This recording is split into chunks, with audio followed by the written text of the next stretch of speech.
Hey, Shannon, I don't know what's going on. Let's see. Hey, Shannon, I don't know what's going on. Oh, that's crazy. I'm not sure why. What's going on? So I can hear you back here, but Uh-huh. I can step back out and let me see, because I can't. Let me see. No, I can't mute you in Um, StreamYard. I can okay. only mute you over there, so I would have to get out of here and then go Mm. back over to YouTube. You want me to try that? Yeah, that's crazy. I don't know what's going on. Let me unplug my I'm gonna unplug my soundboard and plug it back in. Okay. You want me to get out for StreamYard while you No, you can stay like maybe in the chat. I don't know. Maybe come off the panel and see if you can hear me in the Okay. Okay.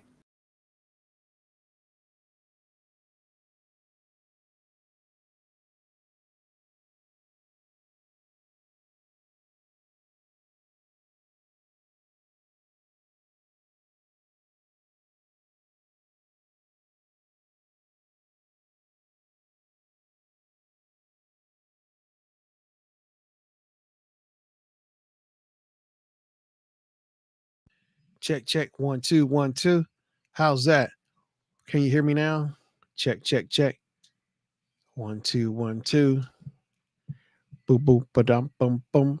Dun dun dun. 1 2 1. Anything? Turn. Okay. All right. All right. I think I know I think I know what the problem is. What the problem is. Okay, because yeah, I saw once I started talking on my avatar, I saw the what you call. I saw the avatar and yeah, I saw the avatar. Yeah, I see my avatar. I saw the waves, the sound wave on it. Let me try that right there. See if that'll work. Okay. Do do do. Okay. I think I know what it was. Check. Okay. You got it now. Yeah, I know what it was. What was Yeah, it? yeah. When you said one on your end, I that kind of told me what it might have been. I figured out what it was.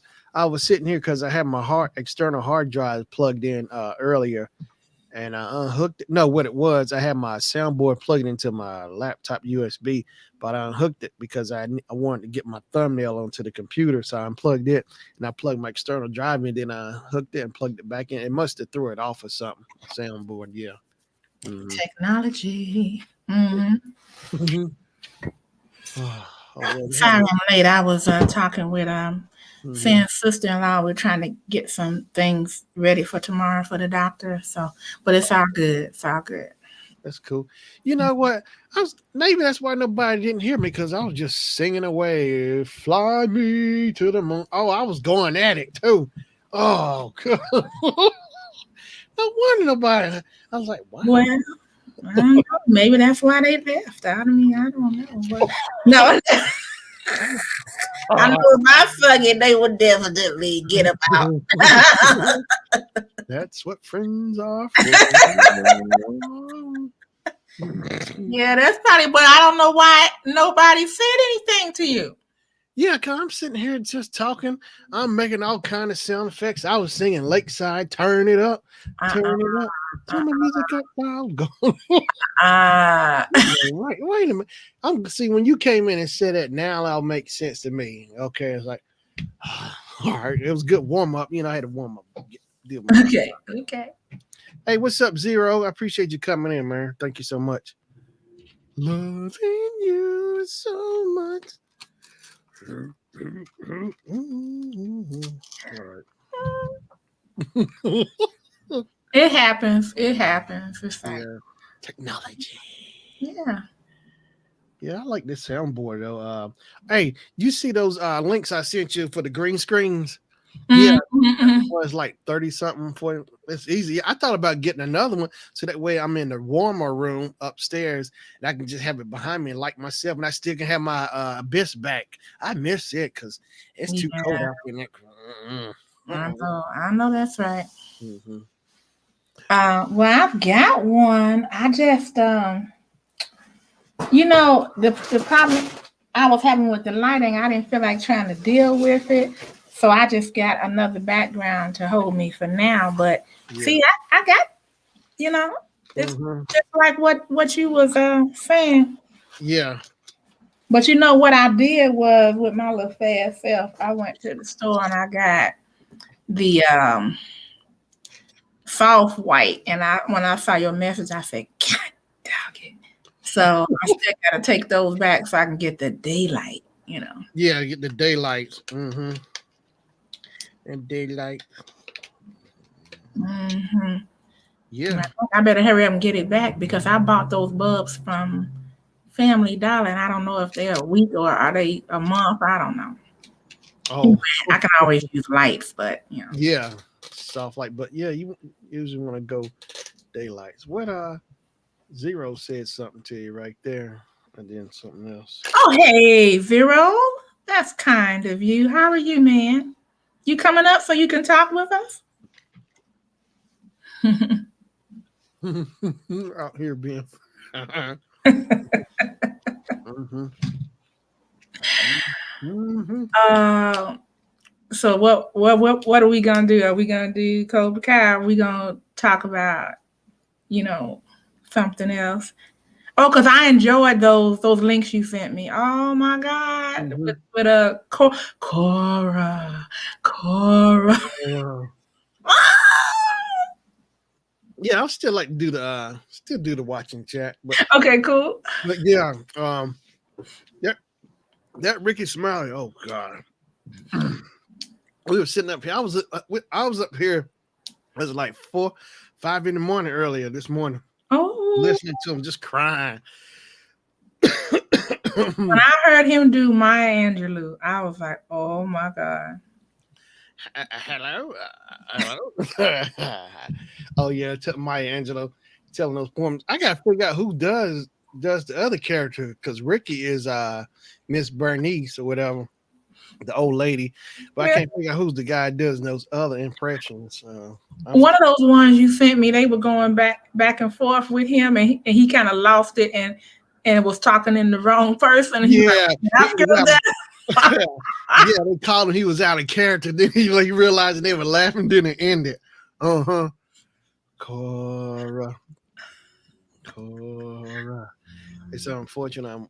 Unfortunate I can't come up tonight, baby. Oh, that's cool. Zero. Either way. Oh, Oh shoot! but yeah, they keep me laughing. Oh man, that oh, it's one where he calls like he's a grandma. He's calling some lady from the church. He started a fight on there with her or something. He Oh, said, "I'm out." He's singing a little song like "I'm outside the church and I'm not a punk" or something like that. ooh.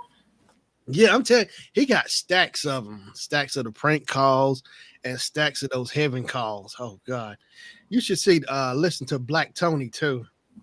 He's bad too. He's one of the people. Carl, he's a comedian, but he's also on the Ricky Smiley Morning Show as well. Okay, But okay. yeah, they are bad. I mean, they'll keep you crying for hours. But if you listen to Black Tony, you should listen. I think I sent it to you. The one for Mike.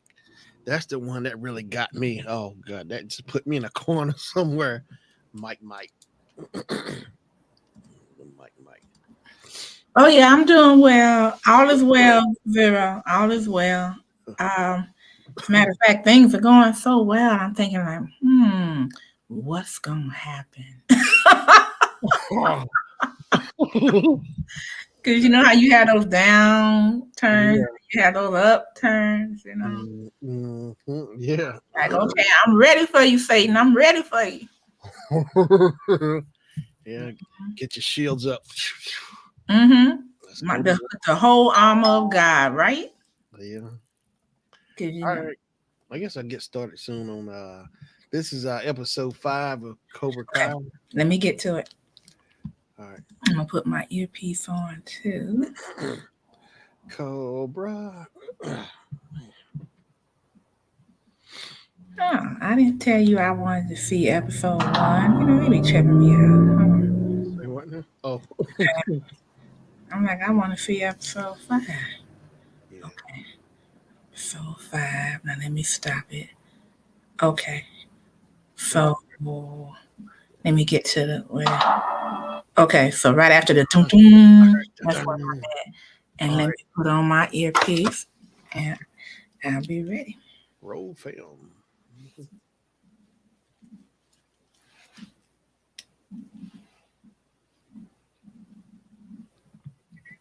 Connect. Okay. All right. You ready? All right. Let's do it. You're gonna do it on 3, 2, 1, go, or what you gonna do? Yeah. Ready? 3, 2, 1, go. Okay. Dun, dun, dun. I'm so glad you brought this to my attention. I like this show. Yeah, it's really good. Hey, look at that place. That's the same place that Issa Rae was staying at. They used the same place Oh, it what? Oh, wow. Okay, now it. Oh, yeah. or the same type of building, anyhow. Yeah. Oh, they doing the flashback from Karate Kid #2.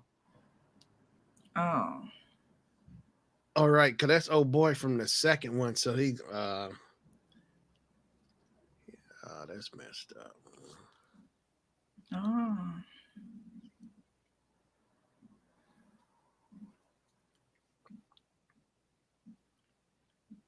I, oh man, those are hard baseballs.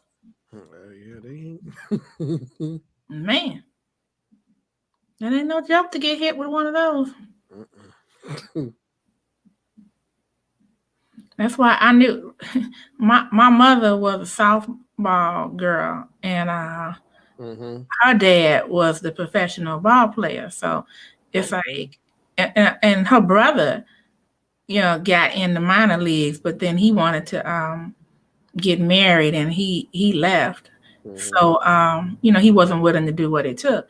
So when they wanted to see what I was going to do, I got out there and guy hit a line drive, and I stepped out the way. They said, okay. Oh, oh. I said, my mind just told me, I don't think you're going to be able to get to where you need to be fast enough Mm-hmm. before that ball hits you in your gut. So Oh. I think you better step out of the way. I think you better. That's what he said. And my mother was like, Kim. I said, Mom, she said, girl, you supposed to get into that. See my finger? See this third finger? See it's bent back? That's because I caught that line drive. I said, well, Mom, maybe you should come out here. Oh, God. Yeah. That's too funny. Hey, what's going on, Robert? I appreciate you coming in, man. Robert. Ladies and gentlemen, Robert Gang. Yeah. Oh, they doing yoga in there, huh? Oh, they took over his dojo? Yeah, it looked like it. Oh, wait. Uh, Oh, that's the one who was in the hospital. Okay, I got you. Yeah, yeah.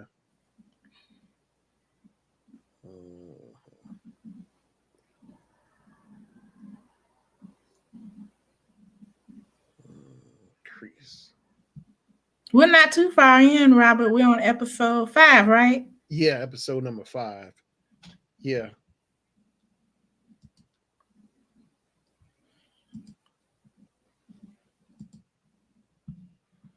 Mm.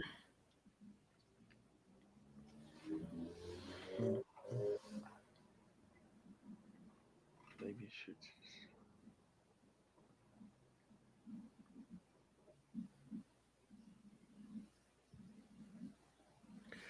Oh, look at him talking to Johnny's son. Mm. I'm watching the man eat the lobster. Is that where you are? Let's see. Eating a lobster. Uh-oh. Wait a minute now. I'm on episode 5. Now, am I on the wrong one? Hold on. Hold on. Hold on now. Hold on. Okay, I'll pause. Oh, Lord. I'm on season 1. I was like, Duh. Okay, hold on. Hold on. yeah, you threw me at softballs. Maybe okay, maybe I did. I'm looking. I'm looking too. Oh man, I'm getting all into it. See, that's Netflix fault. You know, they did that to me. Let me see. Remember they tried to start me off with episode 1 at first. Okay, so season 3, episode 5. Okay, how far along are you? I'm at I'm at I'm like at 2 minutes and 50 seconds. Okay, let me get there. Yeah. 2 minutes. Yeah, but you threw me softballs. Okay, they talking to a little girl right now. I mean, a young. Yeah, the guy from the hospital, you know, the one who's they did surgery on, they rehabilitating him now at Okay, in the lounge. Somebody's probably back at his mom's house. okay. So what do you see right now?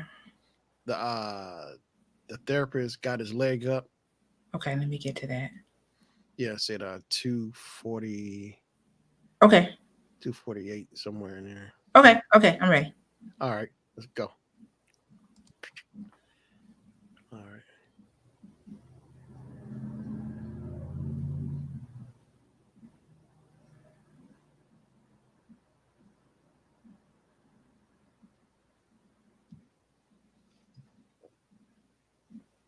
Johnny said you gotta be. Mhm.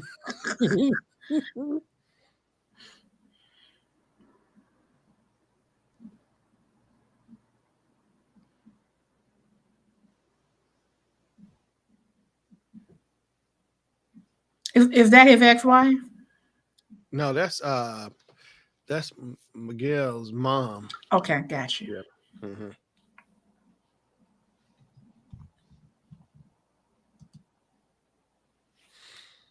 I've seen the whole season, waiting on season 4. Okay, Okay. Robert says.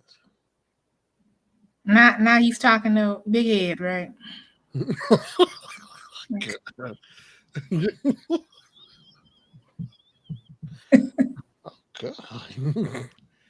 You an indoor cold one coming. Cold blood. Yeah. You talking about Ralph Macchio's head? You talking Yeah. Finn was talking about Matteo, and about? I'm like, I didn't think that. I don't know. Did you think that Ralph's head was large, unusually large? I thought this guy was the one.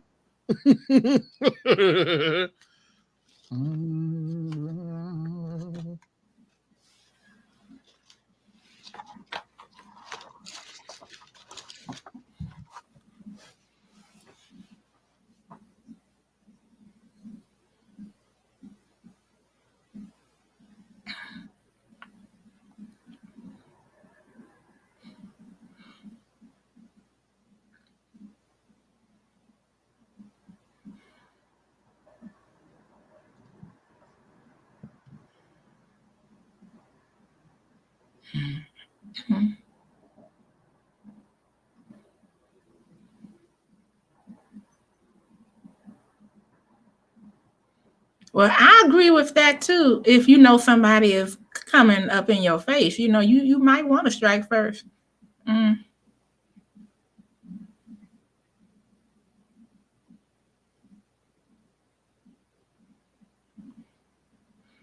I love those gardens.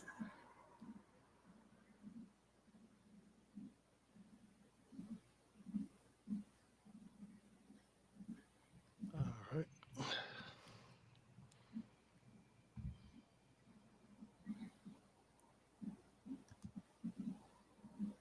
Mm. Now that's Ralph's daughter. Yeah, right there. Hmm. Okay. Oh yeah, that's right. They beat him down last week on the soccer field. Mm.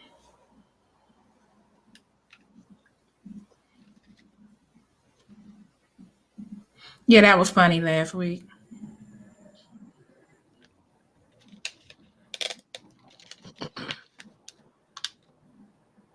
Robert said if you strike first, you go to jail. Yeah, but if you don't strike first, Robert, you might not get to live. Yeah. It's kind of like a catch-22. Yeah.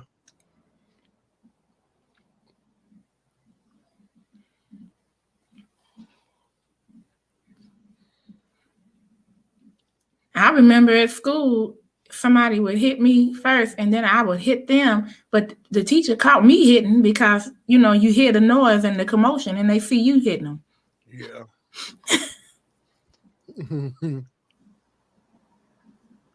Hey, Miss Full Roller. I didn't see you, sweetheart. Yeah, what's going on, Miss Four Roller? Appreciate you coming in.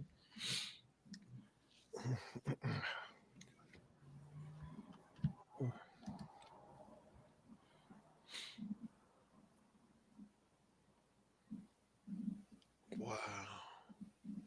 I still can't get over that's her. She I done, know, right? Not if he's still in Japan or did she come over to the States? she must have. I don't know. I think he's still over there. Yeah, he's still over. Mm-hmm. And that's the guy from the Karate Kid Part Two. He was jealous of Daniel and the girl. Okay. Mm-hmm. Boy, he aged too. He's got to be close to his early 60s. Tomo. Arigato.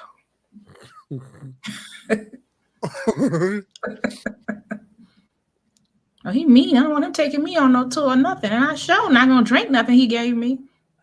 He's still bitter from Part Two. Mm.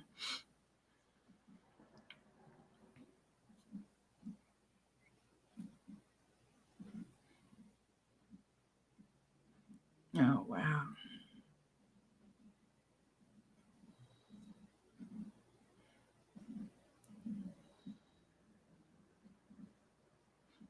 He listens to music. Oh yeah. I remember that. That reminds me. I caught my daddy trying to get my son the magazines. I said, "What you doing?" I'm trying to teach him something. I said, "Oh my Lord!" I was just like, "I'm not gonna have anything to do with this." Don't be trying to. Sports Illustrated. I remember. Oh, that's smart. That's smart. I snitched on my dad because I found some of those magazines that were supposed to be hidden out on our enclosed back porch, and I took it straight to my mama.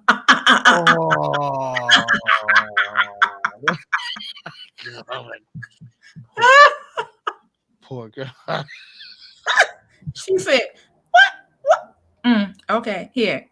You going outside to play before I can get out the door." Oh,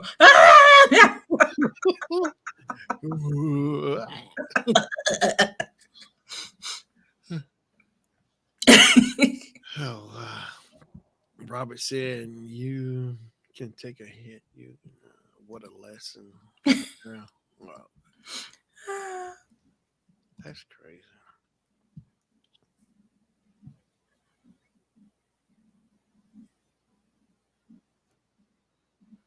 I wish Mr. Miyagi was still alive. That would have been nice to have him in it. Yeah, Pat Morita.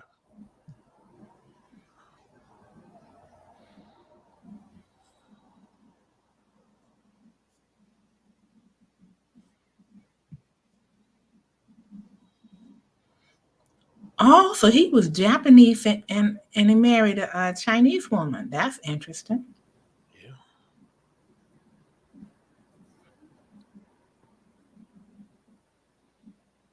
Look at Robert. I knew Robert was going to say something. I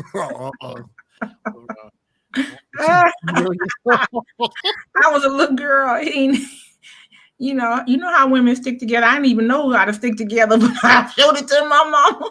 Oh, Like, Mama, what's this? I'm turning the book all around. Why that lady ain't got no clothes? oh, sold them out. Sold them out for chicken change.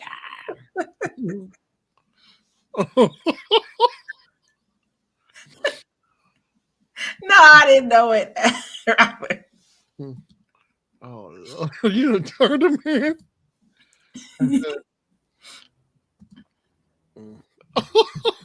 Wow. He was like, Peter, let me holler at you real quick. I'll fix that. Ooh. I came back in when the lights came on and it was quiet.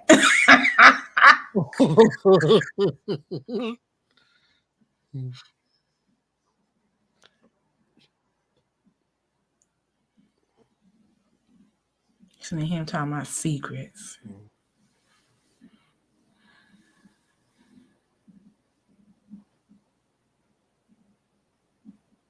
Mm. Well, let's find out. Yeah. Oh. Uh-oh. John Kreese. John Kreese is on Google. That's Johnny when he was younger. Yeah, first Karate Kid right there. Okay.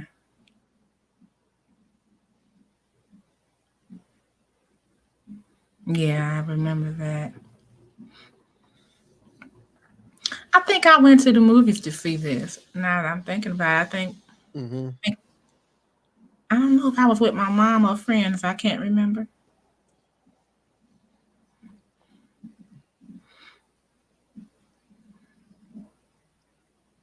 Mm-mm. Oh, you know what? I just want to beat him down myself. Let me just walk in there. Mm-mm. It's always that one. Look at Robert. You know Robert. Time's up. Look at Robert talking about he would have took my allowance and bought some more. And bought some more. See that? That's My mother didn't play like that. Mm-mm. He had to find another hiding place. I know that. Oh God. I'm going to get a referee over here. Point match, Robert. No. Oh, I love playing that basketball game. I made a mistake and beat my husband one night, and it was like, oh, that was a good game. I got all into it. Like, are we still going out to dinner?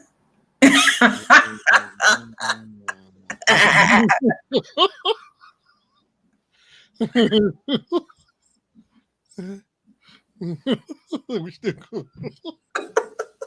They take it Burger King. All right. Looking down. Burger King. Mm-hmm. I don't do Burger King. He get you a Happy Meal. I know, right? Now Cobra Kai's messing with me. Oh. Look, Shannon, since you so happy, since you won, get you a Happy Meal. Oh God.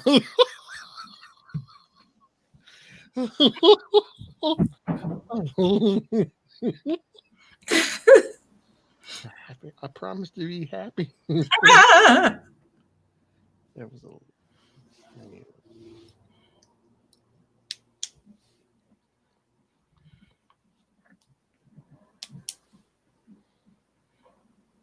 Oh, look, China man to China people. Oh my goodness. Isn't the political correct term is Asian Americans? Mm-hmm. Mm-hmm. Some people just don't know any better, but I still know people that use the term Oriental. I'm like, they never came up with the name the Orient or Oriental.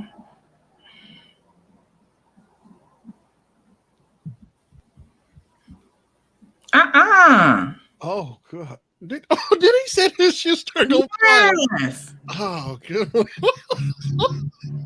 Shake a leg. What? I say he trying to motivate, but Yeah. he got them old school tactics. Oh my God. Like throwing somebody in the pool. Oh, Lord. Wow. Robert said Junior Cheeseburger Meal.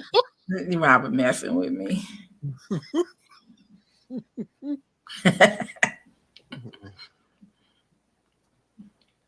Wow.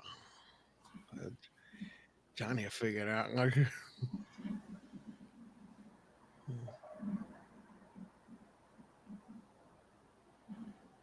boy. What? Oh, he wants to fight. He wants to You want show him something. I guess Mr. Miyagi didn't show him. I guess. he want a rematch. That's yeah. He was still pissed from the second. Oh, hit in the buttocks. Oh god.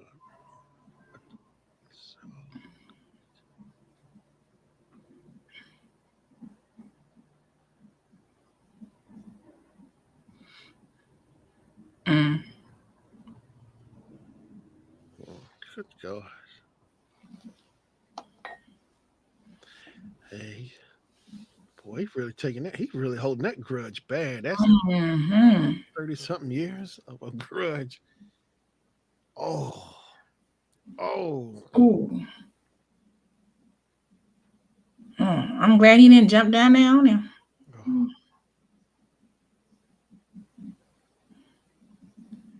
I think Daniel holding back. Yeah. Oh, really? Mm. Yeah. Probably. Good. Dang.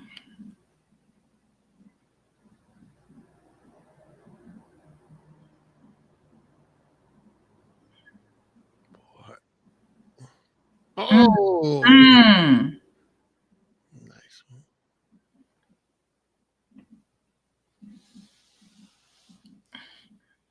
Yes, it is.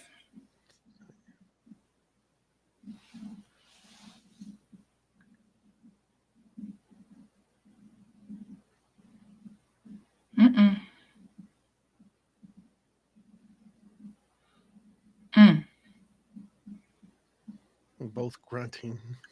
Oh, Oh my gosh. dang, he paralyzed his arm Oh. and the leg. Oh my god. I think you need to stop. Oh,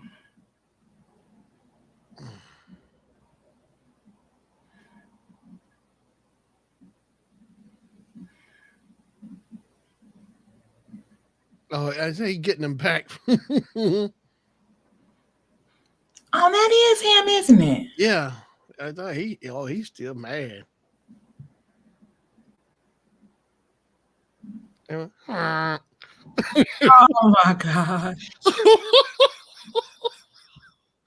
Yeah. Ah. That's messed up. You should have seen your face. Oh, okay, it was just temporary. Yeah. Temporary paralysis.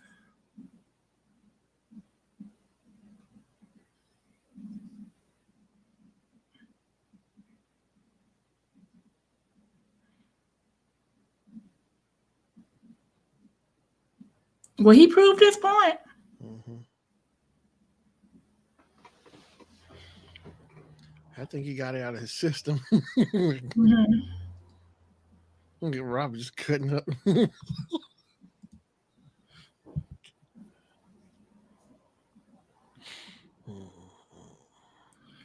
Robin and I gonna cut up when Queen Sugar comes on Tuesday night. Oh wait, is that on Netflix? No, wait, that's on Mm-mm. Star. It's on OWN. Oh, okay. Queen Sugar. You can get it on that thing I showed you. Yeah, yeah. I appreciate. I tell you, I've been wearing that thing out too. I know. Mm.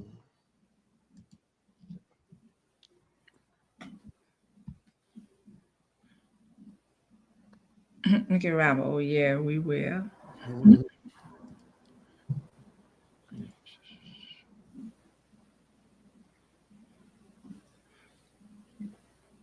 I'm excited. That's my show, Queen Sugar. Oh. And now this is my new show. Hmm. So it starts next week, you say? Tuesday. Okay.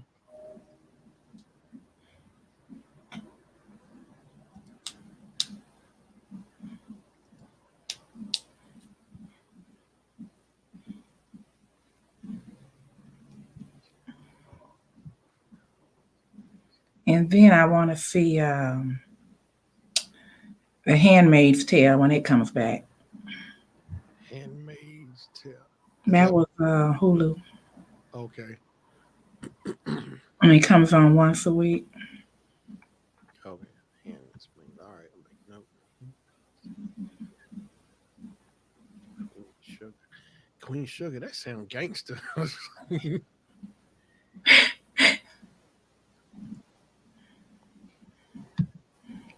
I told everyone. Look, Robert said he already told everyone don't call me between these times. 7:55 mean to 9:10. That's what you mean, Robert.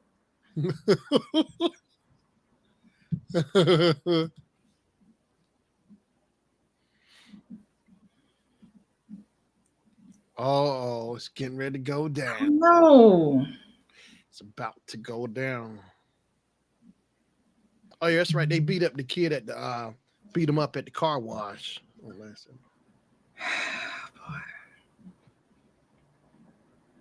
Uh-oh, my girl came up in there. payback. Oh.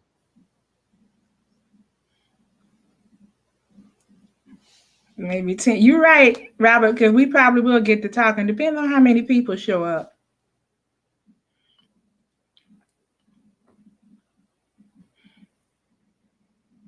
Finally. Oh. Ooh. Oh my gosh.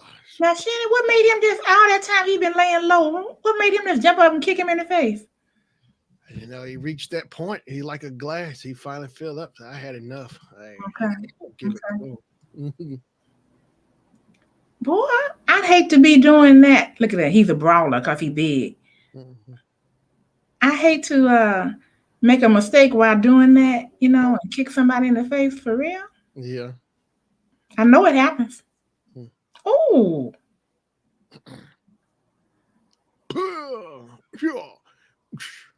get him, get him. He needs some nunchucks for him.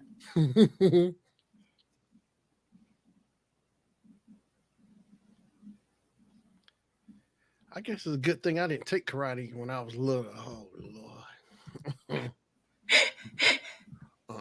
Why, Shannon? Why? Yeah,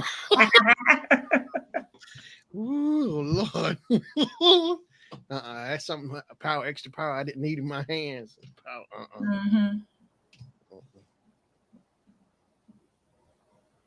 Heartbeat. Uh-uh. Oh, girl want a rematch. You know, Now, who is that? Who is that? that's the girl she was fighting in the last episode in season 2. Uh-huh. You know, those two were going at it. Yeah. Does she have anything to do with Johnny? She was one of the students, Crease is training. She was one of the students, I think. Yeah, Johnny Okay. was training Crease. Crease had her to come back and join. Oh. Yeah, that girl fought dirty too. Oh, she was dirty.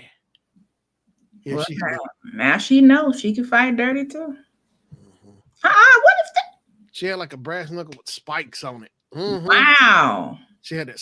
She got that Oh scar. no. See, that's what would have really made me mad. When I used to Yeah. get in fights and a girl went for my face, I'm like, oh, you trying to scratch my face? Oh, let me show you what it's really about. don't don't do it. No, help me finish him. He deserves it. What? Do it, Hawk. No, it's fine. What? He said no, it's fine. Hawk, finish him. Mm. This kind kind of stuff people can go to jail for, right? Nice, good. Oh, he cheered him on too.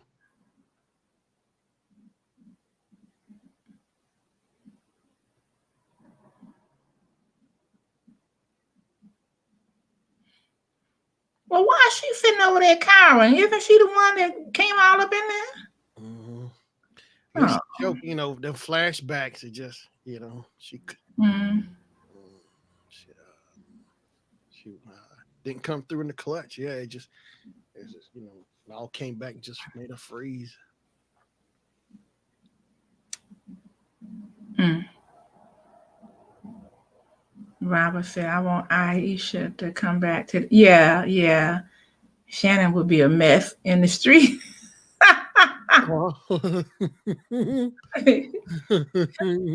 I went, oh Lord, see, I went gangster on the chick. Yeah.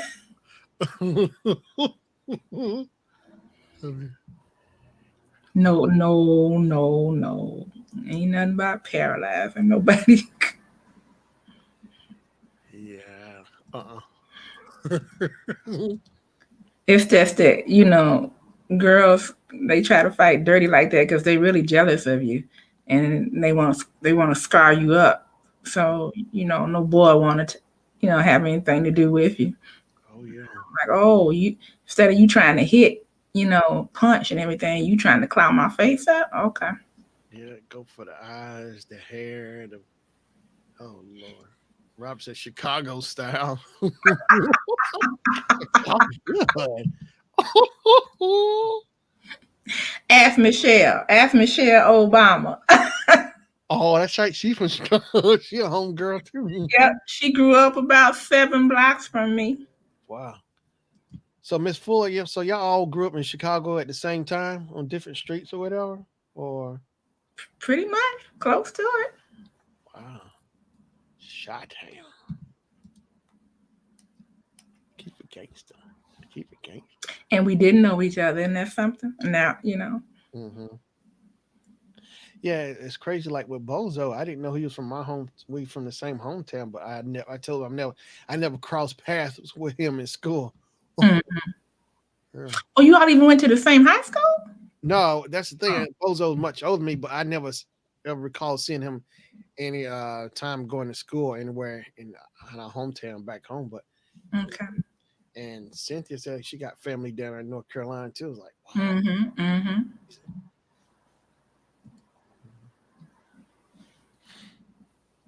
Come back. He's 21. Yeah. Oh, he trying to take him to a strip club.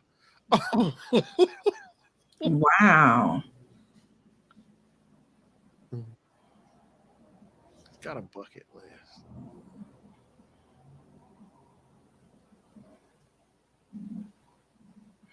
Robert said, I saw the movie about her and Barry. She looks very reserved. She's supposed to look reserved. Yeah.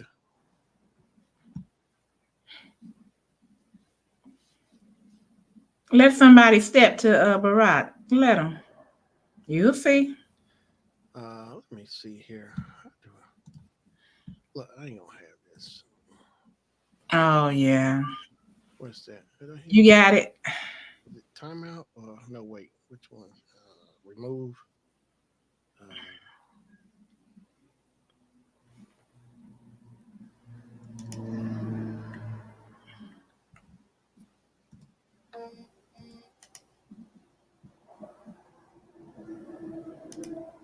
what the? I thought I got it. I did it, Shannon. Okay. Okay. Thank you. Hmm. Hmm. But it's showing up in my You stream. can still see that. Yeah. So, I'll put it in timeout or yeah, you can block. Yeah. okay, I hit block user. Was blocked for 5. Okay. She'll go low. Barry. Oh, Barry. Oh,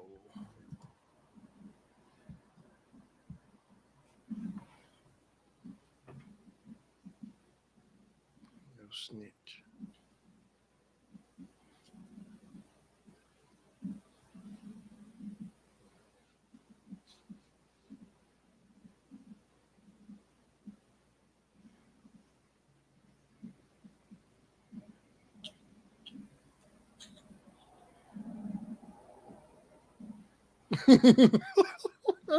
He let him in too. Copy that, don't worry. What does that mean? Check your phone. That's right. Johnny ain't the best with technology. Mm-mm-mm-mm. Tag me. Okay, it's a rock show, rock group. Twisted Sister. That's what's his name? Dean Snyder. Yeah, from Twisted Sister from the 80s. Oh, okay. We're not gonna take it. Oh, that's who that is. Yeah, Okay. that's him. Twisted Sister. We're not gonna take it. Yeah. Okay. Dean Snyder. Dean Snyder.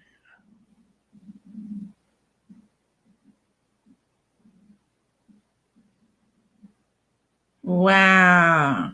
He's got a young crowd too. Yeah. Wow. That Dean Snyder. Yeah.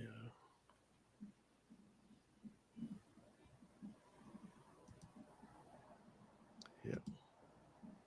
Oh, that foot moving. Oh. Yeah. Oh,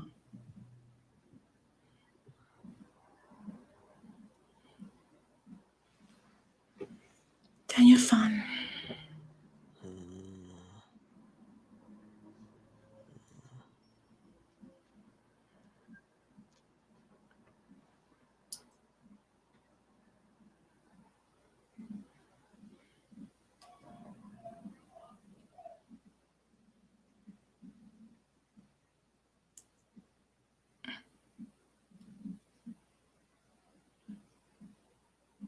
Typhoon.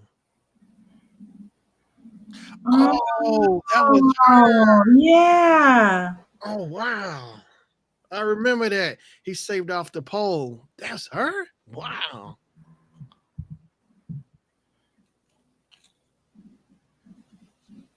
I mean, back up now. Back up, COVID. Hmm. Yeah, they ain't got no mask on or nothing.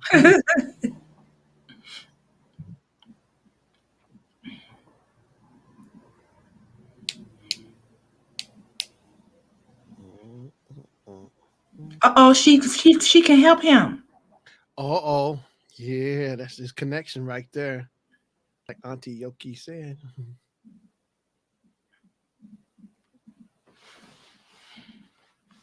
Work out. Oh.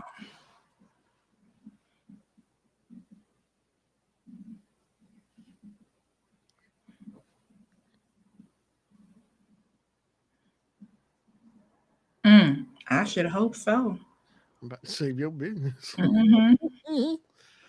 Wow. Fear does not exist. Who Oh, is that over there? Who is that?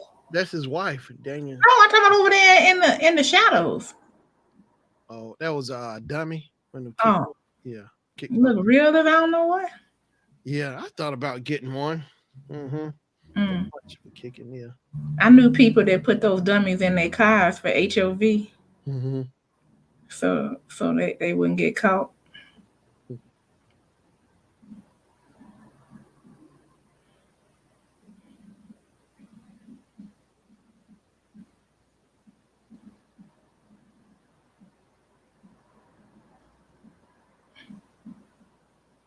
Crease last. Oh,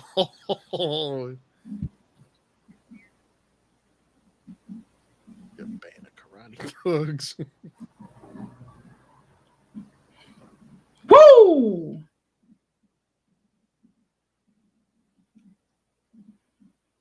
Slapped the taste out of his mouth. Mhm.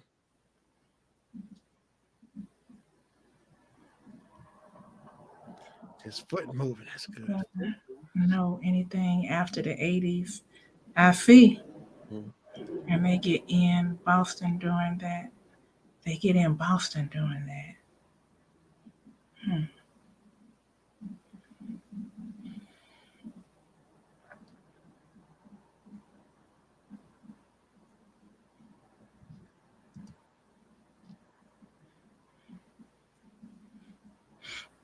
So Johnny's method I mean, his methods is crazy, crease.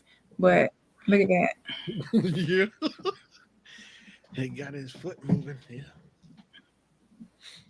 So fear didn't do it, but happiness and excitement did. Yeah. He's on Instagram. That's Instagram. Yeah. Oh, okay, Robert, the dummies. Yeah.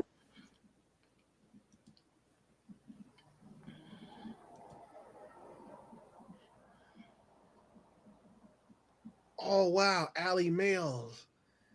Now Oh, who was that? that was Ralph's girlfriend from the first Karate Kid. You know what? Originally, it was Johnny's girlfriend. You know, they down at the beach fighting on the sand, and Mhm. he like Johnny look. I mean, Ralph looking at her. You know, they got into a fight. So next thing you know, her and Ralph end up getting together. You know, it was Johnny. Oh, I think I remember that now. Yeah, because you know Johnny just. I mean, Daniel just moved into the neighborhood. You know, so he was hanging out with some friends. They were kicking the soccer ball, whatever. You know, down on. So that was it. Okay. Okay. That was a pretty Yeah, good yeah, yeah, that was good. Robert said they get in trouble. Yeah, with the dummies and the HOV. one.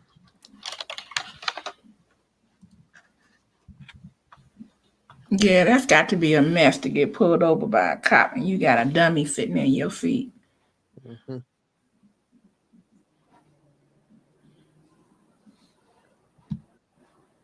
Mm-mm.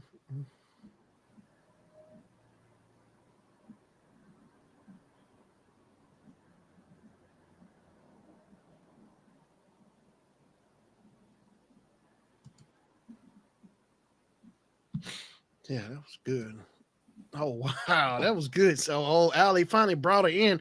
I thought they were gonna bring her in the first episode for this season because in the last episode of season two, Johnny was drunk or whatever. I think he had his phone. He took it and threw it in the sand, and then as he was walking off the beach, the phone started ringing, saying she accepted his friendship on Facebook or something. It's Hmm. like those end things. Tells so a new character is coming back or whatever. You know, Hmm. character. So it was her. So they're finally gonna bring her in, bring her back. Okay. Yeah, Allie, she was cool. Two.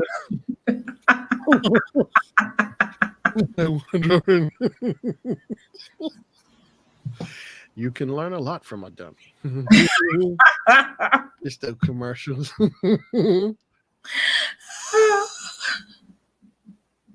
That's too funny, Robert. Yeah. Actually, dun, dun, dun. But yeah, that was good though. Hmm. Mhm. Finished him.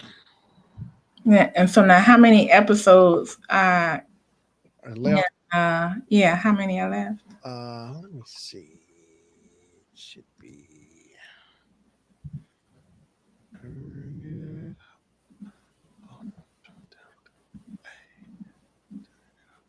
Let's see here.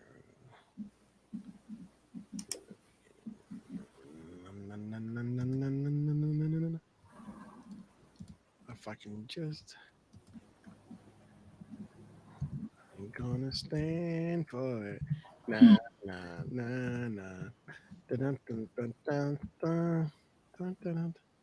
It's it's 10 episodes altogether. So it's four left. No, when we do number six next week, it'll be four left. So right now, five left. Oh, Yeah. well, I guess I'll just be happy with what they have. Hmm. If in the UK, instead of calling it a season, they call it a series, and Hmm. theirs are really short. Like when they did Luther, I Yeah. think it was only a couple Hmm. at a time. Um, like maybe four to. I think that they might have had 4 seasons, and I think the longest season or series had 6 episodes. Oh, okay. And then they went down to 4. I'm like, what the hey? Yeah. Mm-hmm. They go by real quick, really quick. Mm-hmm.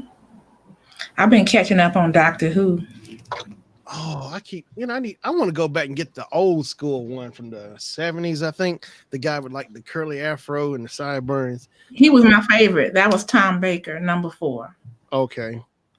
And what was the deal with the telephone booth? Is that how he tell? No, he didn't teleport through the telephone booth, did he?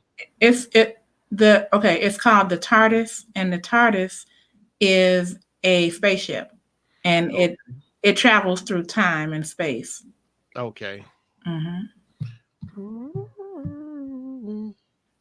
A BBC show was it like Thames, like Benny Hill, the same ones, Thames or whatever. I remember Benny. Oh my god.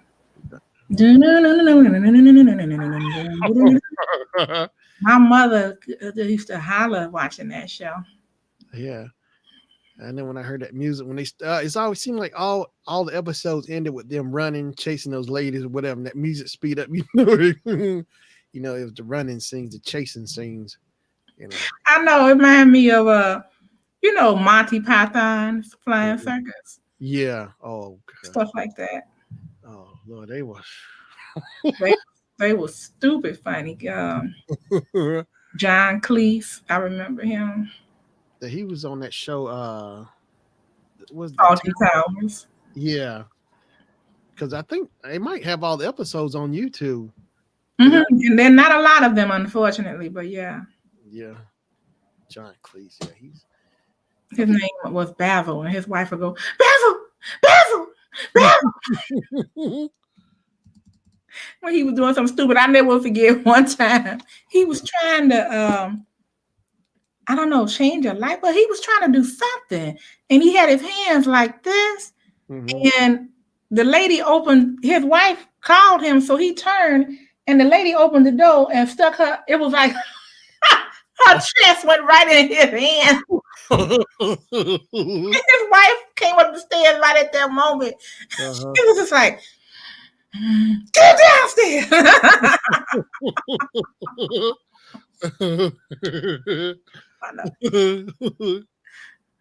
Robert says my mama was a church woman and she liked Benny. Yeah, yeah. It was funny. Benny Hill. Yeah. I remember it's like Benny Hill, he died like back in 97, I think. And I recall Comedy Central did like a marathon. They showed all the Benny Hills of his marathon on Comedy Central. I think so. Oh my God. Yeah. Benny Hill. And we talked about Chef before. I enjoy that kind of comedy. Oh yeah, Lenny Henry. Oh yeah, you know what? I still need to get. I don't know if I can get. Let me look on Amazon. I don't know if I can get the complete series or not, because that is definitely one show I need to get. I love the theme song is good too. Mm-hmm. Chef. I'm a chef. No protest. How do you say? Something. My chosen profession. I'm serious. Serious profession.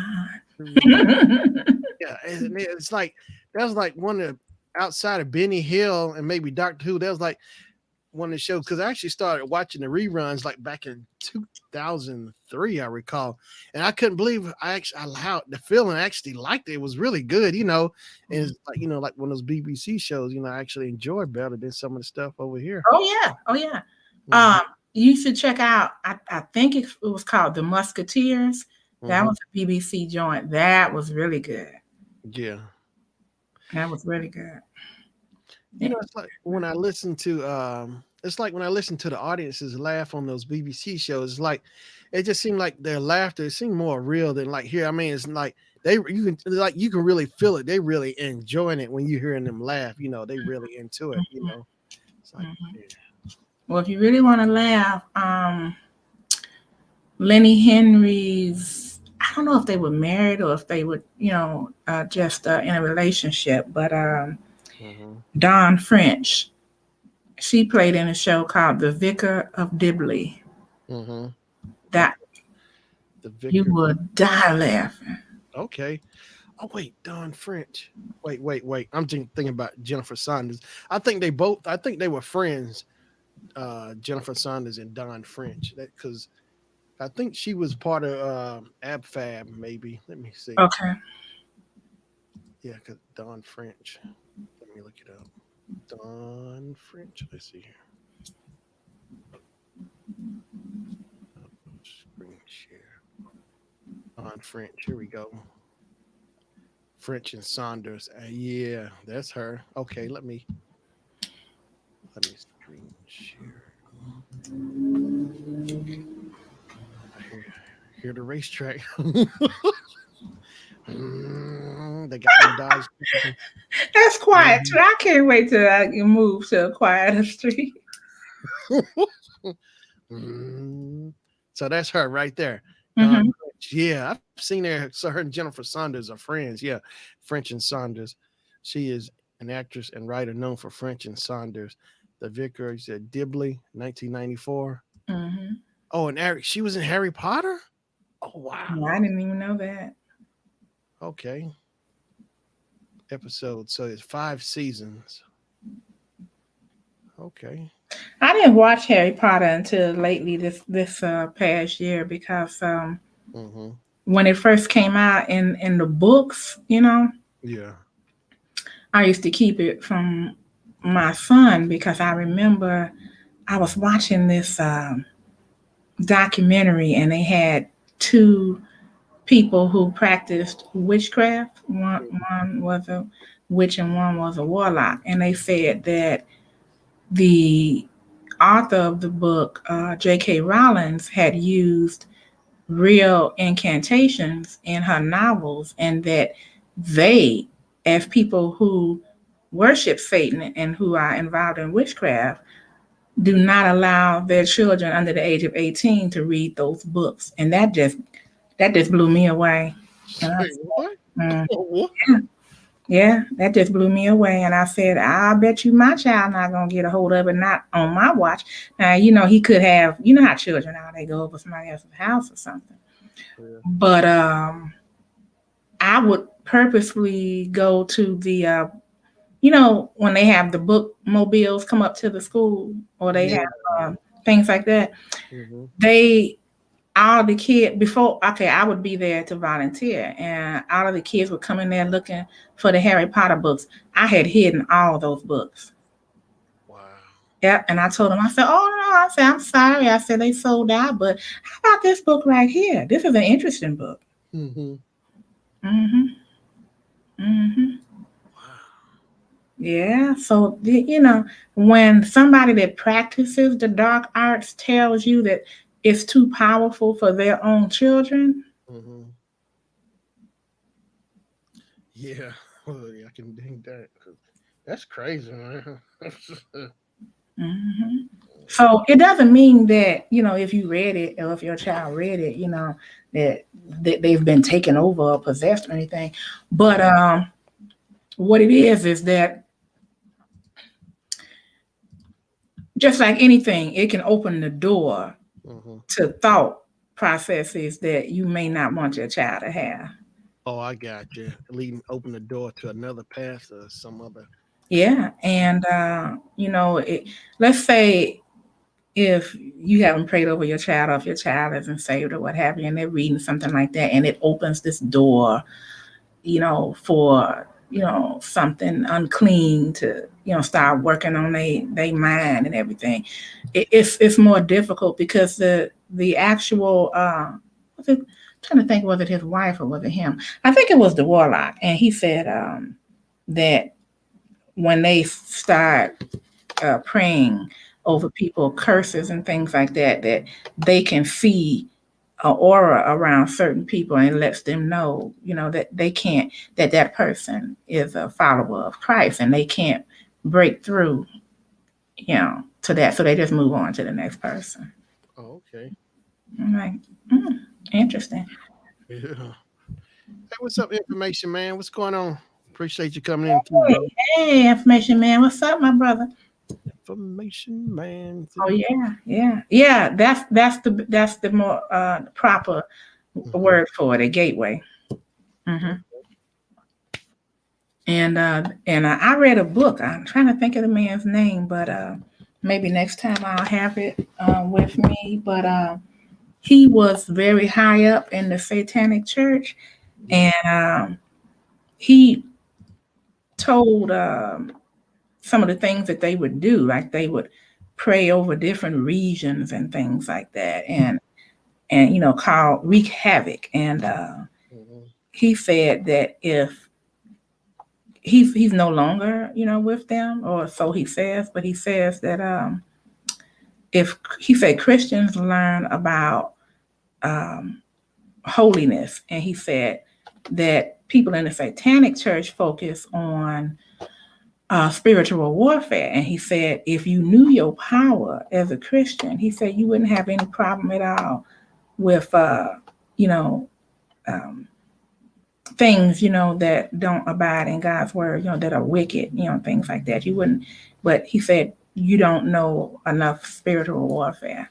And I agree with him. And he was just talking about the things that they did. And he said people were just afraid of him. We walked down the street, they knew who he was. Yeah. So, yeah. That's deep.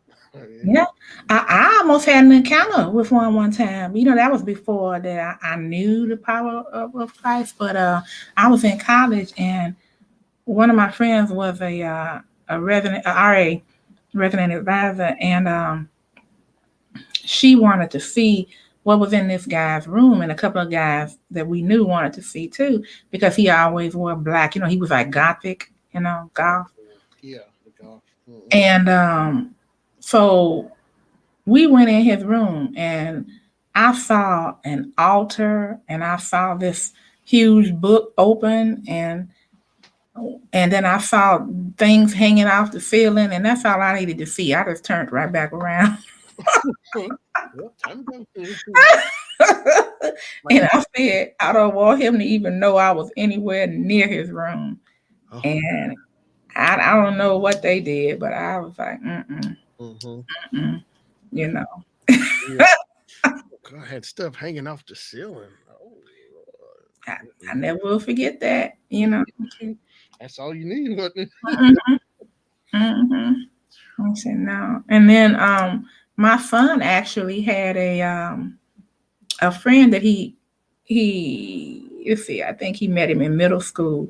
And by the time they got to his sophomore year in high school, he started uh trying to talk to my son about worshiping Satan. What? I, And ooh. I didn't have to do much. My son got away from him, but Mhm. I was so sorry for his mother, because his mother had two younger sons, and Oh, I think if he was a sophomore in high school, they were still in elementary school, oh, because it was a second marriage, and mhm. she was just crying, and she didn't know what to do. And she said, I can't have him in the house with my little ones, because, he's trying to, talk with them about it. And I just can't, and I don't know what to do. This is my son, but these are my little ones. And it was terrible. She ended up, her and her husband ended up sending him off to live with her parents. And I don't know what happened after that. Man. I said, wow. So, Yeah. yeah. I guess I was lucky because I don't think like in high school nobody ever came up to me and started talking about that Satan or whatever, trying to, you know what I mean. Yeah. I mean, it still wouldn't have made no difference because I would just kept on going and wasting their time. Yeah. Oh, Lord. Mhm. Yeah. But, yeah, it's interesting what you can get involved with. If it's like, it's okay to have an open mind, but you Yeah. have to know when enough is enough, and say no, I don't think so. Mm-mm. Oh, That's Robert, it for me. Robert said now the grandparents, devil worshippers. Oh, I don't know, Robert. oh. Oh, I just didn't want my son caught up in it. caught up. Yeah. Mm. Like, no, no. And those same people I was telling you about in that documentary, they were saying that Halloween is their like holiest day, and that they they put spells and things on candy, and he said you wonder why your child starts acting up. If there's a gateway and they can get in, they can open the door through things that they do like that. And I'm like, Wow, they do that for real on hot. I always seen like in movies, and what's that show I watch? American Horror Story, and there's like one of them, one of the series where they like Halloween is like the night where the dead rise, and that one time out of the year they come back and stuff. They can. Oh, it was oh crazy. yeah, there's let me see, what is it? Oh man, I can't remember if it's Chinese, Japanese, or I just can't remember. So Mhm. don't quote me. But wait a minute. I know that in Mexico they have a day called the Day of the Dead, and they believe that their loved ones come back, on that particular day. And I think I'm not sure if that's on Halloween or not. Yeah, I've heard it. Day of the Dead. Yeah, they had the skeletons with the celebrating with the hats. Yeah, I see that Day of the Dead stuff all the time. Hmm. Day of the Dead. Hmm. Wow. I used to think about that like a few years back. I'd say I would give anything like to see my granddad, even for like 10 seconds or 30 seconds. Just anything, just to talk to him for that short time. Because he passed like back in '97, so I guess that's what 24 years ago. Yeah, yeah. So I was like, but yeah, that's crazy when people want to mess with spirits. I mean, when it ain't supposed to be, messing with stuff they ain't have no business doing. It's like, Yeah, no, I'll leave it all. It can have it, not me. yeah. Shannon, you want to handle that on your side if it's something else you can do, like block. Oh, something just popped. Okay. Hmm. Robert says Detroit has Devil Night. What does that consist of? Is that like the Purge? What is that?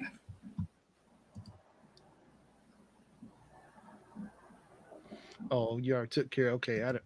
Oh, you Yeah, got. but I didn't do like a timeout or a block or something. I just did Oh, okay. um, Turn. hide user from channel.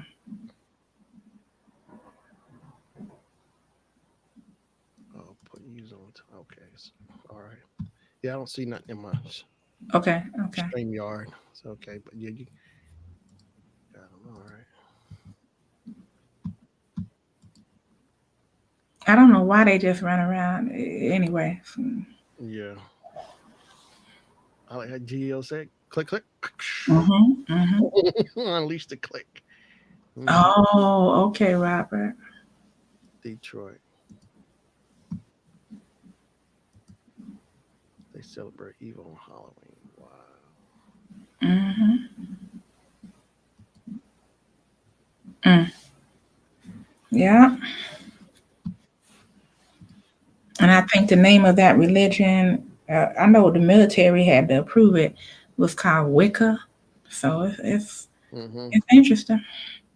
Mm. They My even had it in. I'm sorry. Go ahead, Shannon. Oh, I was gonna say I was gonna ask them where they got the numbers.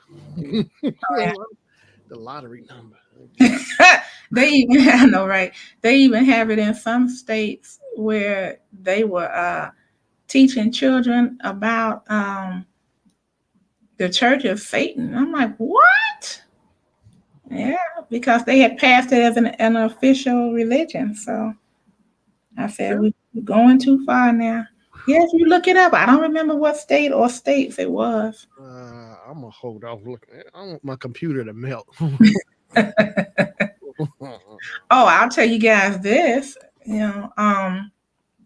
I did this research. There's a version or a translation of the Bible called the NIV, the New International Version. Hmm.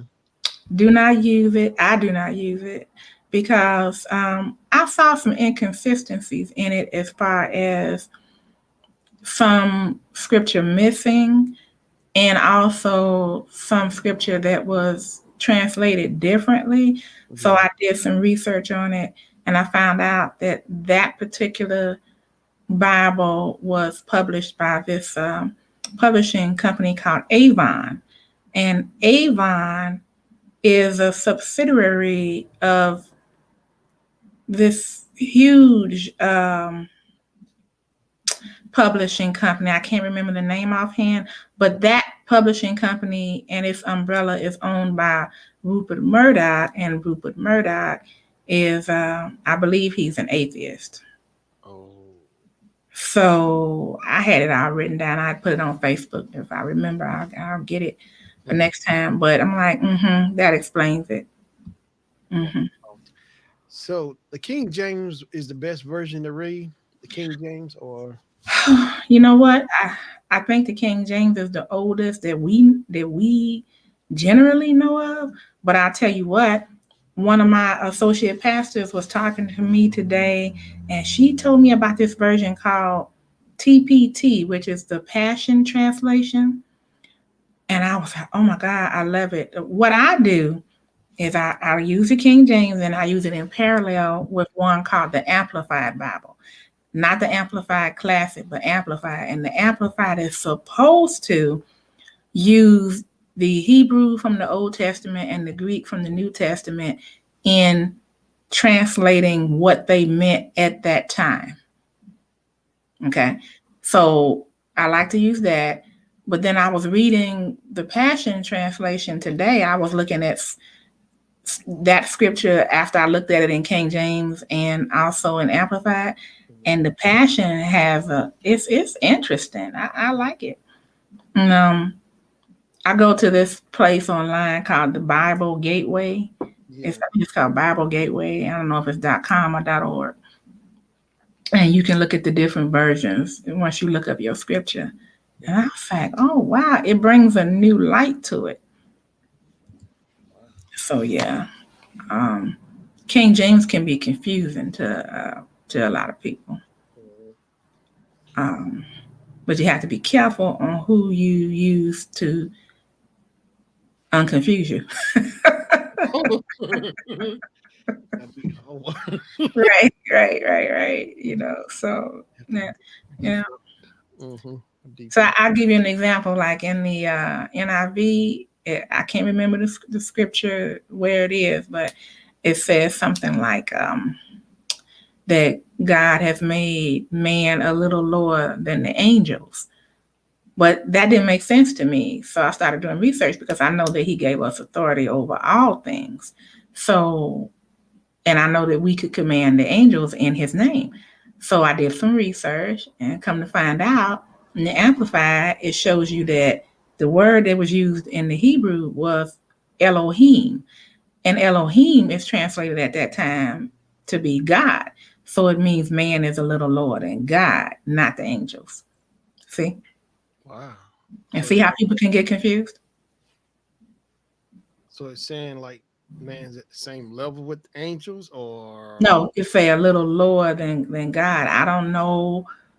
Yeah, and I know that we can command the angels in His name. So I would expect us to be above the angels because there's one area in the Bible that says the Bible, the angels, the holy angels, well, just angels in general, are saying, "What is man that they mean so much to you?" So it's like a little jealousy there. the angels are, oh, like the thing with the devil in now it's clicking Lucifer and yeah, an angel. Right. That's why he got kicked out. Right. And a lot of people don't realize, and I just learned this doing research, is that there is an angelic class. Demons are part of the angelic class. They are angels. Yeah, they It's were. just not holy angels. Yeah, so they were angels, like good ones at one time, but they got kicked out, right? hmm Wasn't it from the war in heaven? That's hmm what. Yeah, they all got. So that explains that where you had like giants like Goliath, because the angels had sex with the women on earth. That's the way I understand it. I'm not Mhm. a scholar in Bible, studies, but that's the way Yeah, I understand it. yeah, it's like that's crazy, man. So, yep, yep, yep. So, And we have a lot that I see so much, evil in the world and in the earth, and but I feel good too. But Yeah. you do you do have to make sure that you keep your wits about you, and read the word for yourself and not listen to what different pastors and televangelists say, because some of them, I mean, they mean well. Some of them do not mean well. But my pastor used to always say, don't take my word for it, read it for yourself. Yeah, that's what my grandma tell me. Said read it for yourself. She said you don't have to what she said, you don't have to go to church. You can go have it at home. You don't have to necessarily go to Mhm, the building or whatever to have church. Yeah. mhm. And then ask for revelation. Now the Bible tells us that he wants us to assemble, but it doesn't prevent your salvation if you do not attend church. Yeah. you know be careful about. I always tell my son, be careful about people that want to tell you. I remember before I accepted Christ as my Lord and Savior, I would hear people say, well, do you speak in tongues? And at the time I was like, no. And like, well, then you're not saved. I'm like, show me that. If Mm-hmm. you can't show me that, then I don't want to hear that. Never could show it to me. So that was their opinion. Mm-hmm. And it's like I tell people, read it for yourself, because my opinion means what? Absolutely nothing. It's just an opinion. Yeah. hmm Read it for yourself and then ask God for revelation. He'll give it to you. Mm-hmm. I didn't mean to go to church tonight. I'm sorry. Oh no, that's fine. No, that's all good. No, that was deep though about what you were saying about that Bible, the one you got said it amplifies it. And The Amplified Bible. yeah, that yeah, I've never heard of that before, but that's I made a note on that about the amplified Bible. I always thought it'd be cool, like, you got YouTube and how you can pull up old videos and stuff, see hmm about anything you want to that was been shown. But I always thought about would have been like I used to say to Jennifer a long time ago. Would it be like if it was like a heaven tube? I mean, really like. If, but I always wondered would that be like if you could have access and actually the stuff that you seen in the Bible or read, you physically could actually see it like video actually, because I always like wanted to actually see the real thing of the Red Sea being parted, you know. hmm I could, you can be there watching it on a screen. I mean, you actually in a physical place, but nothing won't hurt you, bother you. But you can physically be there and rewatch Moses do that part the Red Sea. I You know. know, Wow. that's the stuff I want to see. Is like no movie. I seen movies do all special effects, but that's the real deal. If you could physically really be there. I used to also say to somebody, what if God used like the sky as like a projection screen and he could actually project it into the sky and see it? You know what I mean? That's Ooh. that's that's what gets me. That's like I got a feeling sometimes that I look up in the sky all the time. I'm always just looking for different things. You never know. But I always wonder about what if he projected it into the sky, use the sky as a video screen Mhm. and project the video onto it. It's like, oh my gosh. That would stop so much traffic jams. That would kind of probably cause chaos too, but because you never know how people react to stuff like that. You want to hear a story before we go? You want to hear? Yeah. All right. I was a little girl, and my cousin was the lead vocal in this song they were singing for Easter one Easter Sunday. Yeah. And unbeknownst to the choir and to the congregation, uh, the pastor had allowed one of the local artists to draw what he thought Jesus might look like. Yeah. Okay.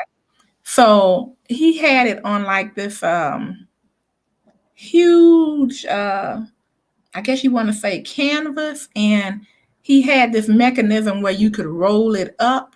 Mm-hmm. Okay, so the choir was in front, they had sheer curtains behind them, Yeah. and then the canvas was in the back.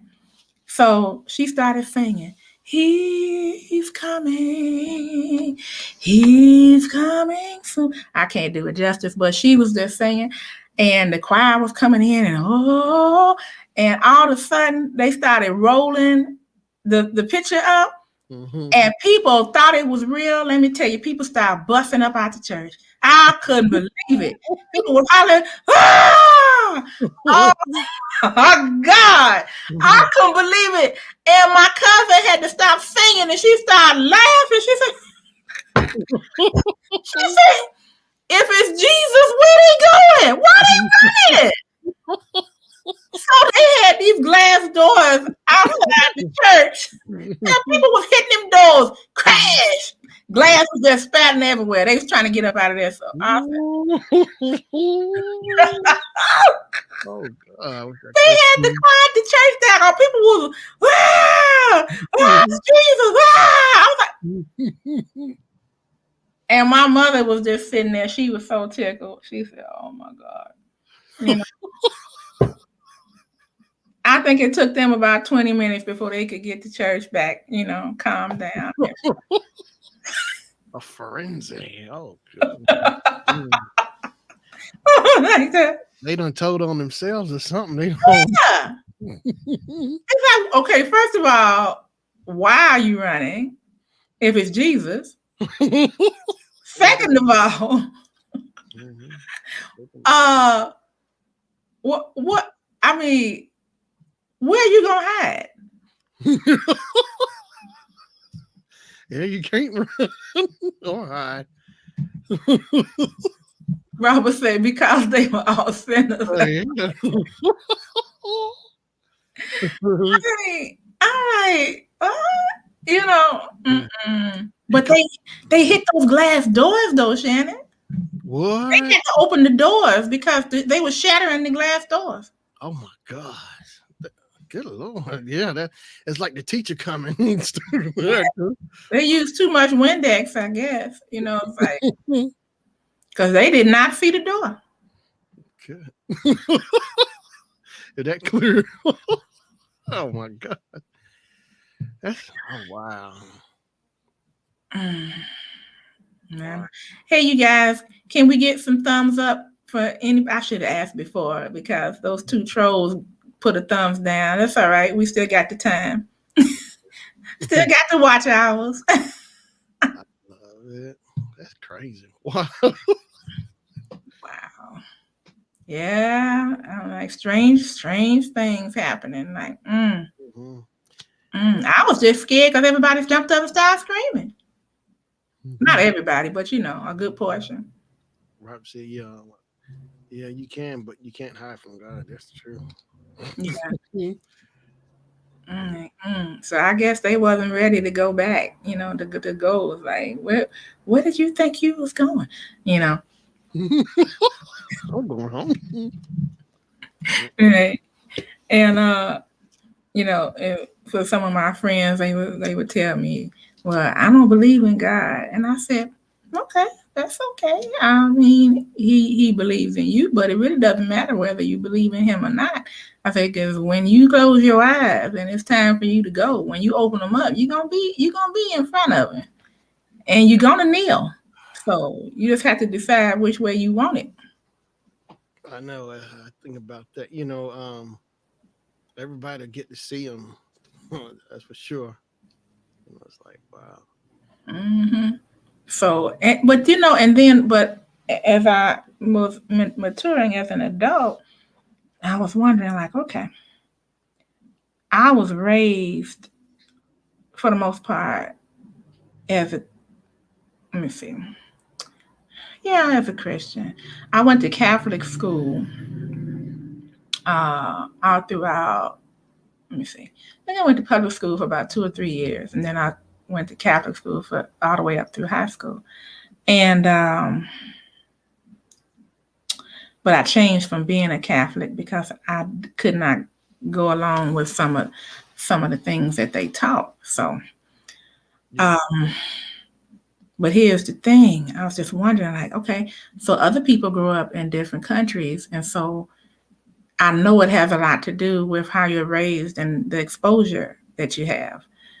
So I used to always think like, I wonder, I hope I'm right, you know. And I pray and I say, I hope I'm right because when I listen to what the Buddhists have to say, I like what they say about calmness and meditation. Yeah. But but it didn't speak to me, you know. Then Hindu, they have many gods, and that didn't really speak to me. There's so many others, like I found out that the Mormons, they believe that Satan and Jesus were brothers. I said, okay, Mm, that doesn't set right with me. But see, they won't tell you that up front. I had to go and research this and learn about it. man. It's like, okay. Um, mm, as a Jehovah's Witness, and I have family who are witnesses, they believe that only so many people are going to get into heaven, and it's based upon your works. Well, the Bible teaches against works. It teaches grace, and salvation. So I'm like, okay, I can't really get with that. But now, can I not get with it because of the way that I was taught, or the way that I was raised, or the way that I learned, or is it because it really just doesn't set right with me because it's not the case? So I just hope I'm right. That's all I'm saying. Yeah. No. You ever thought about that, Shannon? It's like, Yeah, that's deep. Um, um, I just figure if I'm wrong, then I'll never know about it. I just won't wake up. But if I'm right, yeah. then good. I get to have my mansion, my crown, you know. I know. I remember seeing that. What, the streets of gold? Yeah, because Jesus, cause it makes sense. And when they're saying Jesus have a place for you, and after I started thinking about it, because Jesus was a carpenter, so he got the best ground plans you can money. You get the best house. It's like you ain't got to pay no rent, no nothing, what, no lights. Hey, you get a free. No light bill, no. Oh God, you know how much money I can save. Oh, I know. But, but yeah, it's really interesting. Because is there a book? That movie Denzel Washington called the Book of Enoch? Is that a real book Wait a minute. It wasn't the Book of Enoch, was it? What was it? or The was it book of Enoch or something? does Then it? I can't remember. Let me see. Let me look it up. What was it? Denzel, and he did the book. Was it Enoch, the book of what? Book of Enoch, I think it was. Eli. Yeah, the Book of Eli. Okay. Okay, I never heard of the Book of Eli. Maybe that might have been one of the so-called missing books, because there have been word that there are books that were not included in the King James Bible. Mm-hmm. I don't know enough about it to go into detail about it. Yeah, Eli. So but wait a minute. Who who was it that Noah? Yeah, Noah's Ark. Noah built the ark. Uh, Mhm. wait, Noah was the grandson of, was he the grandson of Enoch or Eli? One of them, I think. Ooh, I do not know. I Because know in Genesis they talk about who begat who. Let's see. wasn't it one of them that God took him straight to heaven? Uh, Oh, it was either Elijah or Elisha. okay, yeah, that's what I'm thinking about. He took him straight to heaven, and then brought him back or whatever. That's, Let me that's a see. lot. Yeah, I know it's so much stuff in there. I gotta really go in there. And, it's like the word and because the way it was written. But I know there's like books that help you, like you say, help translate it and like clear it up exactly what they were saying. When they say a lot of like thou or thus, that kind of thing in the Bible is like it just it's I sit there and read it. It takes me a while to make out what they saying because the language, but Hmm. it's really interesting. It's like, man, there's so much in there. It's really deep. Hmm. Okay, it said Enoch walked with God after he fathered Methuselah and had other sons and daughters. And he was not, let's see, God took him. So Enoch was one, and it looks like Elijah, Jah. Hmm. And as a matter of fact, it says, and I remember this because I was watching Left Behind. Enoch and Elijah. Some people believe that they're going to be the two witnesses that it talks about in Revelations chapter 11. Wow. Um, and that's why they were taken to in preparation for this role. So it doesn't say that in the Bible, but some people believe that Hmm. because in Revelations it talks about the two witnesses. So he took him straight to heaven, right off of earth, straight into heaven, as is. Is that what you were saying? Yeah, yeah. So did they come back after he took him up there and brought him back down, or? Not as far as I know, but I know that two witnesses, which may or may not be them, are supposed to come back to the earth when the tribulation is going on. Wow. Hmm. I had a friend of mine a long time ago. He said you could have the best artists in the world, all the best drawings, the best, and it still wouldn't be a match for what would actually look like of heaven. Couldn't it wouldn't even match it. I was like, wow.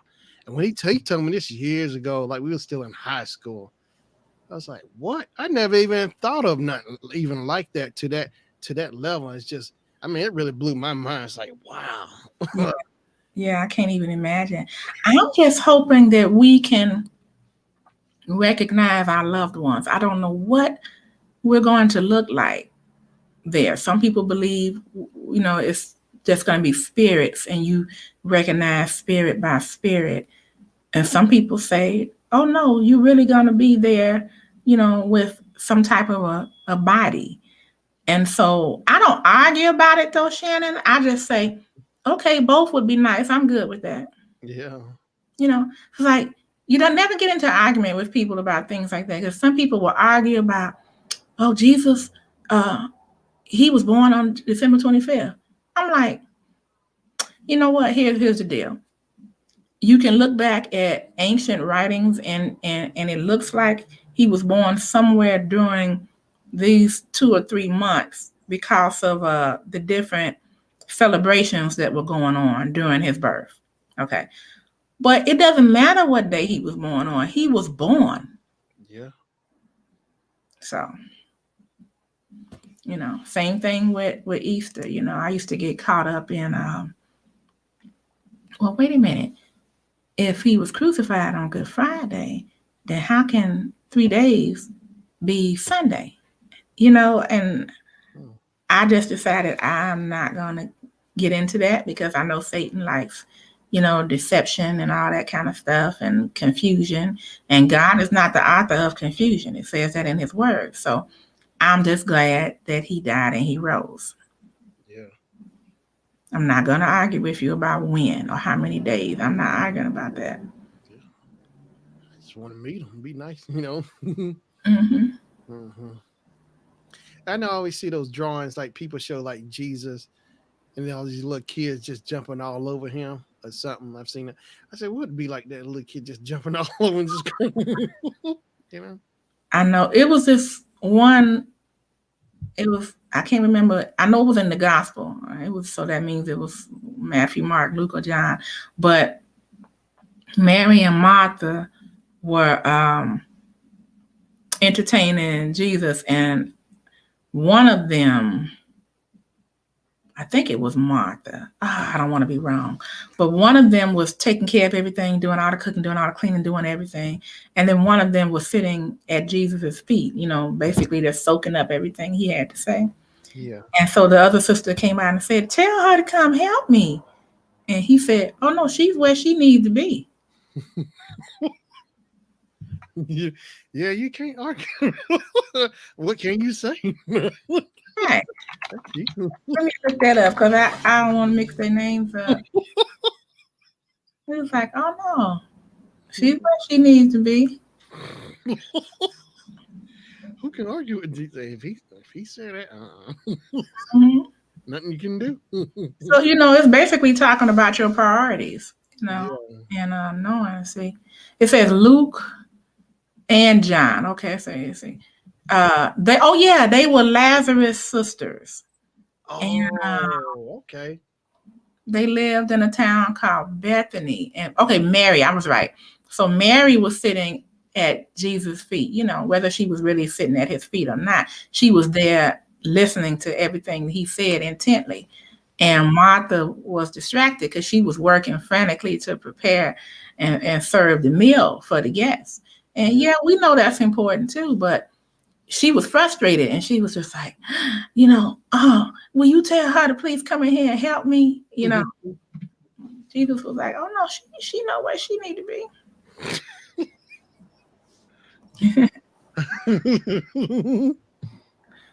I know she was like, "Dang." Yeah. You can't argue with him. I mean, you could, but uh-uh. Right. It's like, how's that working for you? He shut it down quick. Hey, but I tell you the one that used to always get me. Remember the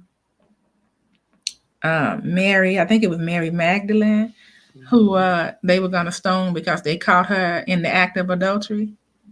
Oh man. I was like, I remember asking the nun that was teaching us, and uh,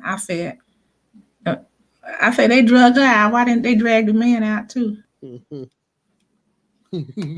Oh, Kim, there's some things that we just don't, we don't know. We don't ask questions. I'm like, well, they said she was in the act of adultery. She couldn't be in active adultery by herself. That's when I learned about double standards. I'm like, even in the Bible, yes. Of course, it was going to be back then. We're still dealing with that now, and I think it's going to always be the case, to tell you the truth. Yeah, it's crazy. Even in the Bible. Yeah, because they only pulled her out. Mm-hmm. Getting ready to stone her. I know old dude was like, ooh. He's like, let me just flip on out the back. Mm-hmm. I wish I could have seen it. What was Meshach and the other two in the Bible? They were put into the furnace or whatever, and didn't come out with no kind of marks, burn, anything. They came out clean. Meshach, Adrach, Penny. and a bad Negro. A bad Negro. My pastor said that. I hollered. I said, y'all need to. You know who else did that? Fantasia and I call him Teddy Bear. Teddy Bear was singing, from the American Idol. Oh, Ruben Studdard. yeah, Ruben. Mm-hmm. And they were singing, oh, and it say, and then he said, Meshach, Shadrach, and she waiting on him, and he said, and a bad Negro, and she said, you see, you play too much. You play too much. The rapper say you crazy.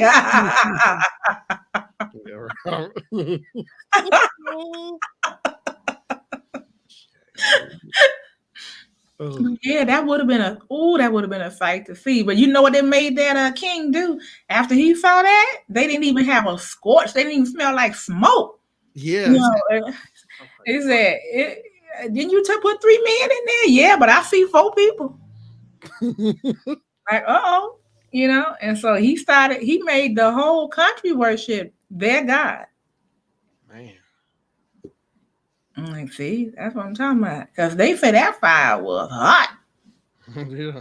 Not no smoke, no nothing. Came out clean. Mhm. Wow. I like what's the story? Daniel in the lions. He was in the basement, and didn't the angel watch over him at night? I said, you said the basement. Yeah, yeah, yeah. Yes, sir. Yes. Yeah. They threw him down in this dungeon den, whatever. They threw him up in there with the lions. Yeah, I like that. I was like, how cool is that? And that none of he was protected by the man. So that's a bad angel. Yeah, yeah, yeah, yeah. Hmm. He well, Daniel, he knew God had his back regardless because they told all the people that you could not pray in public. And Daniel got up in the window and prayed. Mm. All He right. was like, take this. Mm-hmm. Mhm. Oh my gosh. But I tell you, one of the best shows I saw was it was a series that came on maybe I want to say 3 or 4 years ago, and it was about the Bible, and they showed um what's the one? What's the man name that was the strong man? Hercules, not Hercules. Yeah, yeah. Uh, that was a different religion, Shannon, but yeah, Hercules was the strong man. Uh, Samson and Delilah. No. Thank you, sir. Thank you. Samson was a black man, and they showed Samson, and I was just like, yes, yes, yes. And then the part where they showed like when the uh, the herders were the shepherds was in the field when Jesus was born, and this angel shot out the sky like lightning, you Mhm. know, electricity, and the angel was a black man, and I just hollered, yes, and my phone started ringing. Did you see that? Did you see that? The angel is black. The angel is black. I'm like, yes. Black angel. Black angels. You know, speaking of black angels, you ever seen that movie, The Greener Pastures? Green Pastures, the black movie. It came out in it's a classic. Rex Ingram plays I think he plays God. It's Uh, called Green Pastures. let me Green Pastures a green Green Pastures. Yeah, it's an old classic black Okay. movie. Oh Lord, I put in Green Pastures. It took me to the mapping software. No, no. Let me. Rex Ingram. He played Jesus. Rex Ingram. Oh, 1936. Rex Ingram. The Green Pastures. That's it. It came out. Ooh. I love that movie. Oh my gosh, I Okay, love thank it. you, Shannon. Yeah, a lot. It's like a lot of classic black movies that are like my top movies of all time, or any movies. But that's one of my favorite movies, The Green Pastures. Rex Ingram. He played. I think he played God, and like it's a He lot of said he did several roles. He yeah, played look, yeah. Uh, Delord, Oscar Pope, Eddie Anderson. he Okay, Yeah, I love that movie. He played the Lord. He played Adam and Hezdril. Uh-huh. Yeah, thank you. I'm gonna check this out. The yeah, Green Pastures. I love that movie. I started like back in 97, 98 when I used to go out. I rented movies, when they were still in written movies like Blockbuster or whatever, and I saw it, and I was just amazed. Oh, it either came on I think Turner Movie Classics, and they showed a lot of old black movies. I just sit there and watch all those classics. Like I love what's that? I think it's a Cabin in the Sky with Lena Horne and Bill Bojangles Robinson, and I think the Nicholas brothers are in it. That's one of my favorite movies. Oh yeah, the Nicholas brothers was out of sight. Yeah, Oh, I love tap them. tap tap tap tap. Mm-hmm. It's like just watching them, the two brothers. Like, man, I see where a lot of people probably were influenced from them. Like I look at the break dancers, like the Lockers and all them. I see all their styles. A lot of people, Mm-hmm. oh my gosh, the influence they had, like Mm-hmm. Gregory Hines. Oh man, because Sammy Davis was around that time too as the Nicholas brothers. So they all in the same age group somewhere. But it's crazy. Yeah, but that But performance that the Nicholas brothers put on in Cabin in the Sky, it's that scene where they at the restaurant, the diner or whatever, and they put on that performance. Oh my gosh, that still blows me away every time I look at it. I get so excited, you know. Yeah, there's a Cabin in the Sky. Let me look it up. okay, The sky. I'm gonna fix this with these likes. I'm gonna fix this. Oh yeah, imitation of life. Yeah. Oh, you talking about a tearjerker? What's that? Imitation of Life. Robert. Okay. Yeah, Cabin in the Sky, 1943. Lena Horne, Ethel Waters. Yeah. Oh, Bilbo Jacob Robson wasn't in. Okay. Ethel Waters, Eddie Rochester Anderson. Yeah. Rex Ingram. He played Lucifer Jr. I believe the Nicholas brothers was it had to be the Nicholas brothers in here. But you talking about dances. Like I love those old black movies. I could sit there and watch them all day. You know, I mean, like where it was like, where they were singing and dancing like Bilbo Jacob Robinson, Sammy Davis Jr. It's like, oh, I can watch those all day. You I know? saw him dancing with Shirley Temple.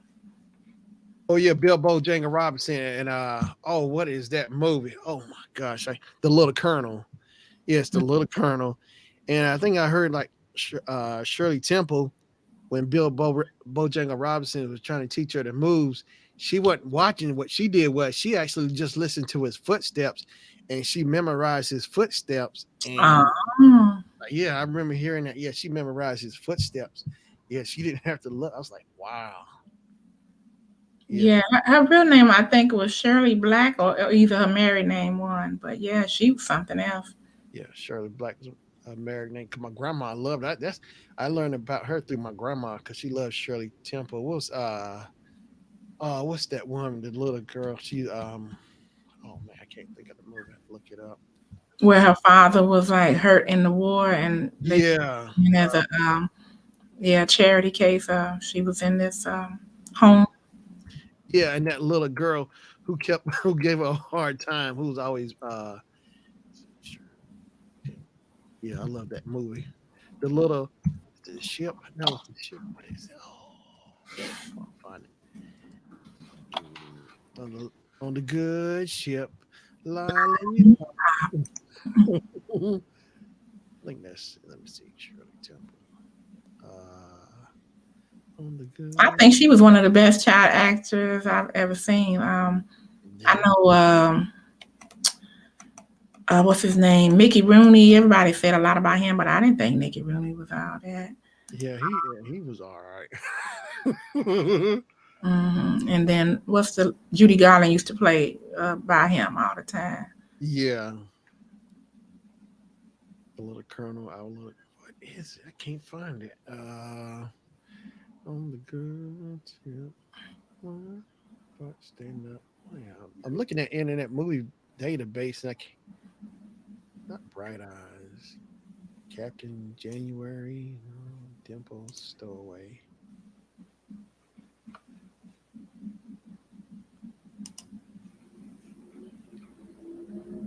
Okay, I added a couple of more thumbs up. Okay. I don't like it when people in crabs in a barrel. I don't like that. Oh yeah, that's right. You talked about that earlier today, and it was earlier today. Yeah, I Mhm. agree. Yeah, I guess that's just the way it is. Like, I hate to say it, but it's like somebody has to be. It's like somebody's gonna have to be. Somebody wants. I guess maybe not intention. I don't know, but it's just always that one in the formula. Like, don't matter where you at in this world, it's gonna be that one. Mhm. That's where you go. Mhm. And I guess we can get something good out of it though because it pushes you in some cases. And Yeah. so I'm still gonna succeed. I don't care what you try. Well, look good. The Little Princess, maybe. I don't know. Oh wait, a little girl is left by her father in an exclusive seminary for girls when her father fights in the second war later when her He is presumed dead. She is forced to become a servant. That might be a Robert little said Christmas. Bright Eyes. Oh, Bright Eyes. Okay, not the Little Princess. Let's see. But yeah, my grandma loved Shirley Temple to death. Yeah, when I was a little growing up, I'd be on my grandma's like sometimes on the weekend. She'd put AMC channel on. We'd sit there and watch it. It's because of Mm, my grandma why I love all these old black and white movies. It's because of her. I sit down and my granddad, he liked watching those black and white movies and those old westerns. I used to get a kick out of them. I loved it, you know. I used to watch him all the time with him, you know. mhm. A lot of the old school, a lot of those old movies are because of them. And I love it too. Yeah. Well, speaking of the old school movies, I loved. Did anybody like Betty Davis? I loved her. Oh Lord, Betty Davis and Joan Crawford, Hush Hush Sweet Charlotte, whatever happened to Baby Jane. Oh my gosh, you talking about true classics right there. Oh, it's Bright Eyes, Robert said. Okay, on the good ship. Lollipop. That's my jam. I saw a movie that she played in, and it was, I guess her lover was leaving her to go back to his wife, and he made the mistake and told her so, and he was trying to get out the door, and she was pumping him with lead. Pow, pow, yeah. I was like, dang, Cat on a Hot yeah. Tin Roof. Oh, that was Paul Newman and Liz Taylor. And Burl Ives played his dad in that movie. Burl Ives, you know, have a holly jolly Christmas. Oh yeah, Yeah. that was a good one. I read that book in high school. Okay. Mhm. That would be good to read. That's the thing I like about books. Like like you said, you read a book, A Cat on a Hot Tin Roof. The first book I actually remember reading was ninth grade, freshman year. It was Hero Ain't Nothing But a Sandwich. See, I like it was in English class. The teacher was trying to show us the book compared to the movie. And it's like you see the difference. That's when I started understanding about movies and the books. I was like, that was a really good lesson that I learned from that because that's that's something I took with me and I still see it to this day. You know how they take because a lot of stuff that's in the book they don't always put into the movie. They leave some stuff out, all the time. Because like it was really fun lesson, but that was a good movie though. Hero Ain't Nothing But a Sandwich with Larry B. Scott. I like him. Oh, okay, okay. Oh Hmm. yeah, yeah. Liz Taylor was in it. I remember now. Yeah, And Liz Taylor and her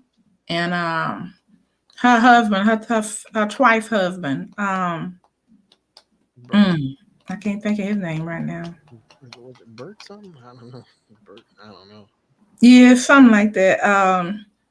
They played in a movie called The Taming of the Shrew. Oh, that was good. Hmm. That was good. He had to tame her because she was independent woman and she was the oldest sister, and her father was trying to get her married off because the younger daughter wanted to marry and she wasn't having it. And he hired him to do it. Yeah, And he ended up being her husband. I'm not sure if they were married at that time or not, but yeah. what's his name? Come on, Robert. What's his name? What was Elizabeth Taylor, the man that she married twice? I There want was an actor. Bert somebody. I don't know. I don't know. Bert. Bert. Liz, let me look it up, Liz. Cause that was they woo they was he was an alcoholic, but they had a serious torrid love affair. Yeah. Let's see here. Liz Taylor, early life, acting career, critical claim, Cleopatra. Was it Richard Burton? No. No, she didn't marry Paul Newman. Paul Newman was married to Ally McGraw. They stayed together. Oh my God, I can't think of his name. Not Richard Burton. Let me see. No, she did not. Yeah, Richard Burton. That's it. Okay. Okay, it was Richard Burton because I knew it was a Burton there somewhere. Yeah, Burt. Yeah, Richard. Robert talking about she married everybody twice. Oh, God. No, You don't hold back, do you, Rob? but there is a true story that was told by Debbie Reynolds about when her husband, who is Okay, what's Princess Leia's name? Her real Oh, name. oh yeah, Carrie Fisher's dad. So Eddie Fisher. Mm-hmm. Eddie Fisher was seeing Elizabeth Taylor, and Debbie Reynolds knew it, but they was trying to be slick about it. So Carrie got sick uh, Yeah. one time, and Debbie said she called up over there to Liz's house, and she said, "Liz, put Eddie on the phone." Well, I don't know what you mean. She was like, "Put Eddie on the phone. Carrie is sick." And then next thing you know, hello, I said, "I kick his." We call it red-handed. Red-handed. Oh, God. Yeah, yeah. I'm like, oh my God. So yeah, she said her and Liz had beef about that for many, many, many, many years, But they finally, buried the hatchet. But I mean, can you imagine? Yeah. Hey, what's going on, Starbuck Jeff? I appreciate you coming in, Jeff. Starbuck. It's good to see you, man. Thanks so much for coming in. Starbuck Jeff Coin. How you doing, Starbucks Jeff? Nick coins and coins. I like that. Mhm. Yeah, he's cool. So yeah, so you had, like I said, you had. Oh, I didn't want to marry a professional athlete or any man that was really, really, powerful or like an actor because when you say cut, they don't always cut. I would have to be there because I don't know if he was with somebody else at the time, but that happened with Mhm. what's the girl name that took the man from the girl from Friends. Um, Um, oh my God, she played with. He's a sex symbol, and they played in this movie. And next thing you know, he was with her. what? Y'all know who I'm Oh, you talking. talking about Jennifer Aniston and Brad Pitt? Yeah, and Brad Pitt left her Mhm. for What's Angelina Jolie. yeah.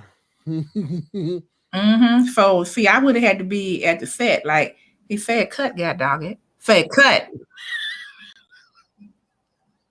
Oh, hmm you stepped into camera. You got. Okay, all right, Angelina, Angie, whatever you want to call yourself. Come on, we got to step outside. Oh wow. Now Robert, I would have took him outside. Like, hey, hey. Robert said, unless they are O.J. Simpson, he really cuts. Oh no, too soon, Robert. No. That's cold blooded. Hollywood. Now my husband waited. You know what? Do you guys do this? My husband waited to the last minute to get me something for Valentine's Day. Now he never misses, but the problem is he's a procrastinator. My baby is a procrastinator. And but see, everybody already got everything. So I gave him some hints of some things. He gonna Yeah. write me back talking about, I don't see that here. I'm like, because everybody got it already. I said, you if they don't have it anymore, you got to, because I sent him to the jewelers, K Jewelers. I said, you have to order it online. Oh, Mhm. you know I don't like doing all that. I'm just gonna get you what I want to get you. And I'm like, so I gotta be real happy about it. Like Somebody better go hide under a rock or something. Somebody ain't gonna sleep tonight. They sleep with one eye open.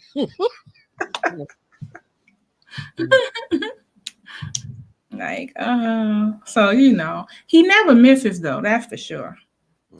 So I love that about him. But I'm just like, everybody have already picked over, Mhm. you know.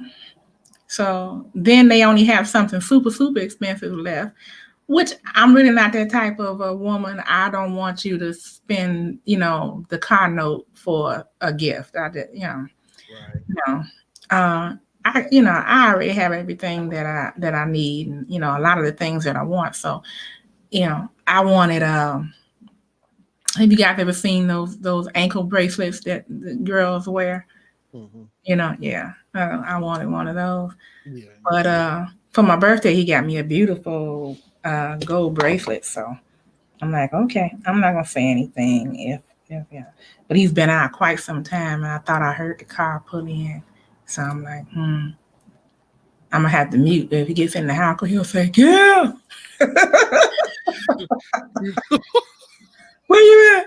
I'm like, "Oh." One time I was on, I don't know if I was on Greenleaf. Robert might have been on there, and he doesn't even check to see if I'm, recording on live, and you could just hear it. Yeah, I'm like, oh my god. Oh boy, what Robert said. Oh look, because he yeah, right. Is that the way it works in your home, Robert? Look, Robert probably don't make mistakes like that.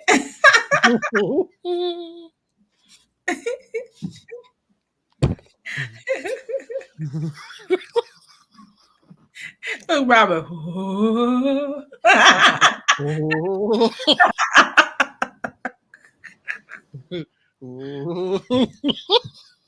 I was there. You what? You used to do that? Yeah, okay. Be like, pop, slap you in the head, like.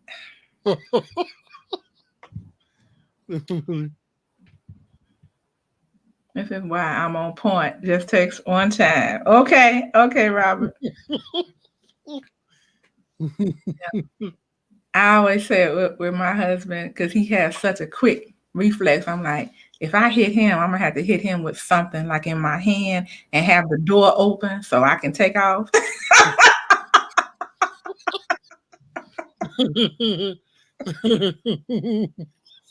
I heard him talking to somebody one day, and he was talking about, no, Kim don't play that.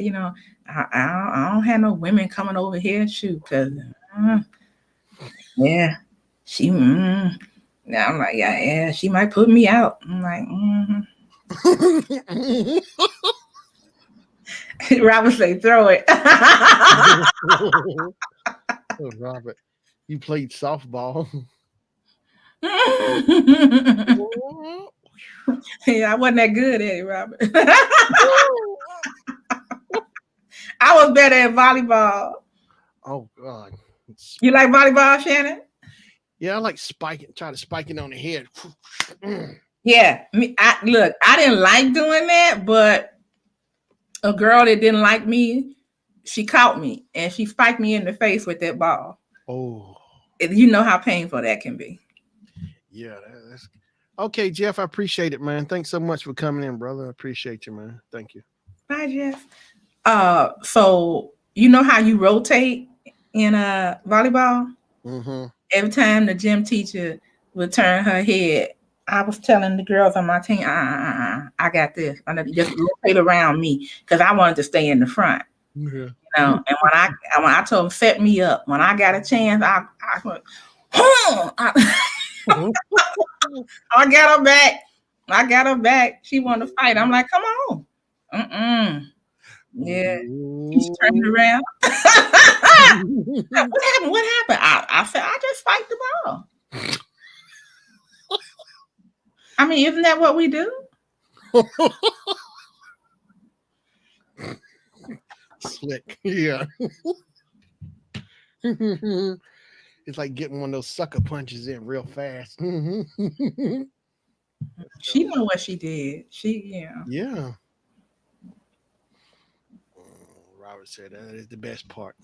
I agree with you. Spike it. That's all I want to do. Get up in one hand. Pow. There was a friend I had in high school. We played in PE. His name was Narciso. I tell you, he could spike. He was short. He was like 5'2", 5'3". But I tell you what, he can get up and hump that ball, take his hand. He put some heat on it. Good gosh. I was amazed how high he could jump up over the nets and spike it hard. It's like, oh, isn't that like wasn't that basketball player named Muggsy? Yeah, he about the size of Muggsy Bogues, a little tall, but he could get up. He sure could hold that net and hit that thing hard. He hit it hard. You see his hand red, pow, just smacking that ball. Mm-hmm. Muggsy was he won the dunk contest, remember? Oh, Spud Webb. Yes. Oh, okay, Webb. Yeah. Thank you. Spurs, yes. He beat out. Didn't he beat Dominique? Oh, did he beat out his own teammate from the Atlanta Hawks, Dominique? Mhm. You should see Dominique. He gave it his best with that power windmill. He sat on. Then he was on the bench. I think sitting there with Michael because Michael was out that year. But then Spud just went up and did his thing and tore it up. Man. Tore it up. I'm kind of glad Michael was out because a lot of times the more famous person they try to give it to them. Yeah. You know, if it's close, but Spurs deserve that. Oh yeah, Spud. Oh, no doubt about that because he was, man, yeah. I mean, it was impressive for what he could do at his height. I mean, getting up that high, and the crowd was the 85 slam dunk contest, or was it 86 slam dunk contest, and they were in Dallas, Texas. Okay. Yeah. You know, I want to watch that movie too, the one you was telling me about, with like the Bulls and Oh yeah, Jordan. it's on Netflix, the Bulls documentary. That thing is really good. I think each of them are about like 50 minutes long. I'm telling you, it's like 10 episodes. It's called The Last Dance. And you know, the reason they called it The Last Dance because Phil Jackson had told Michael, like in their last year all together, he said this is the last dance. And that was it because they won 5 titles. So this number 6 was the last dance. They won 6. Okay. It's like, And, man. and guess what? My husband don't want to watch it. And guess why? What? Because see, I'm from Chicago, but I'm like, Oh, it wouldn't matter. He talking about I'm a Knicks fan.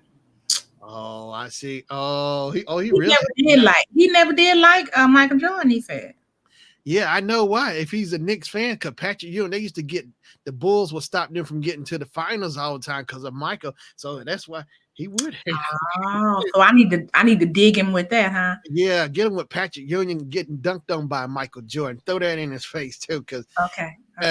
Scottie Pippen. I'm gonna do that after Valentine's Day. Okay, I'll do that after I get my gift. Okay. Yeah. And throw it in his face when Scottie Pippen dunked on Patrick Ewing, and then like he dunked on, kind of like swatted his hand out, and it's kind of like towards him, you know, when he dunked on.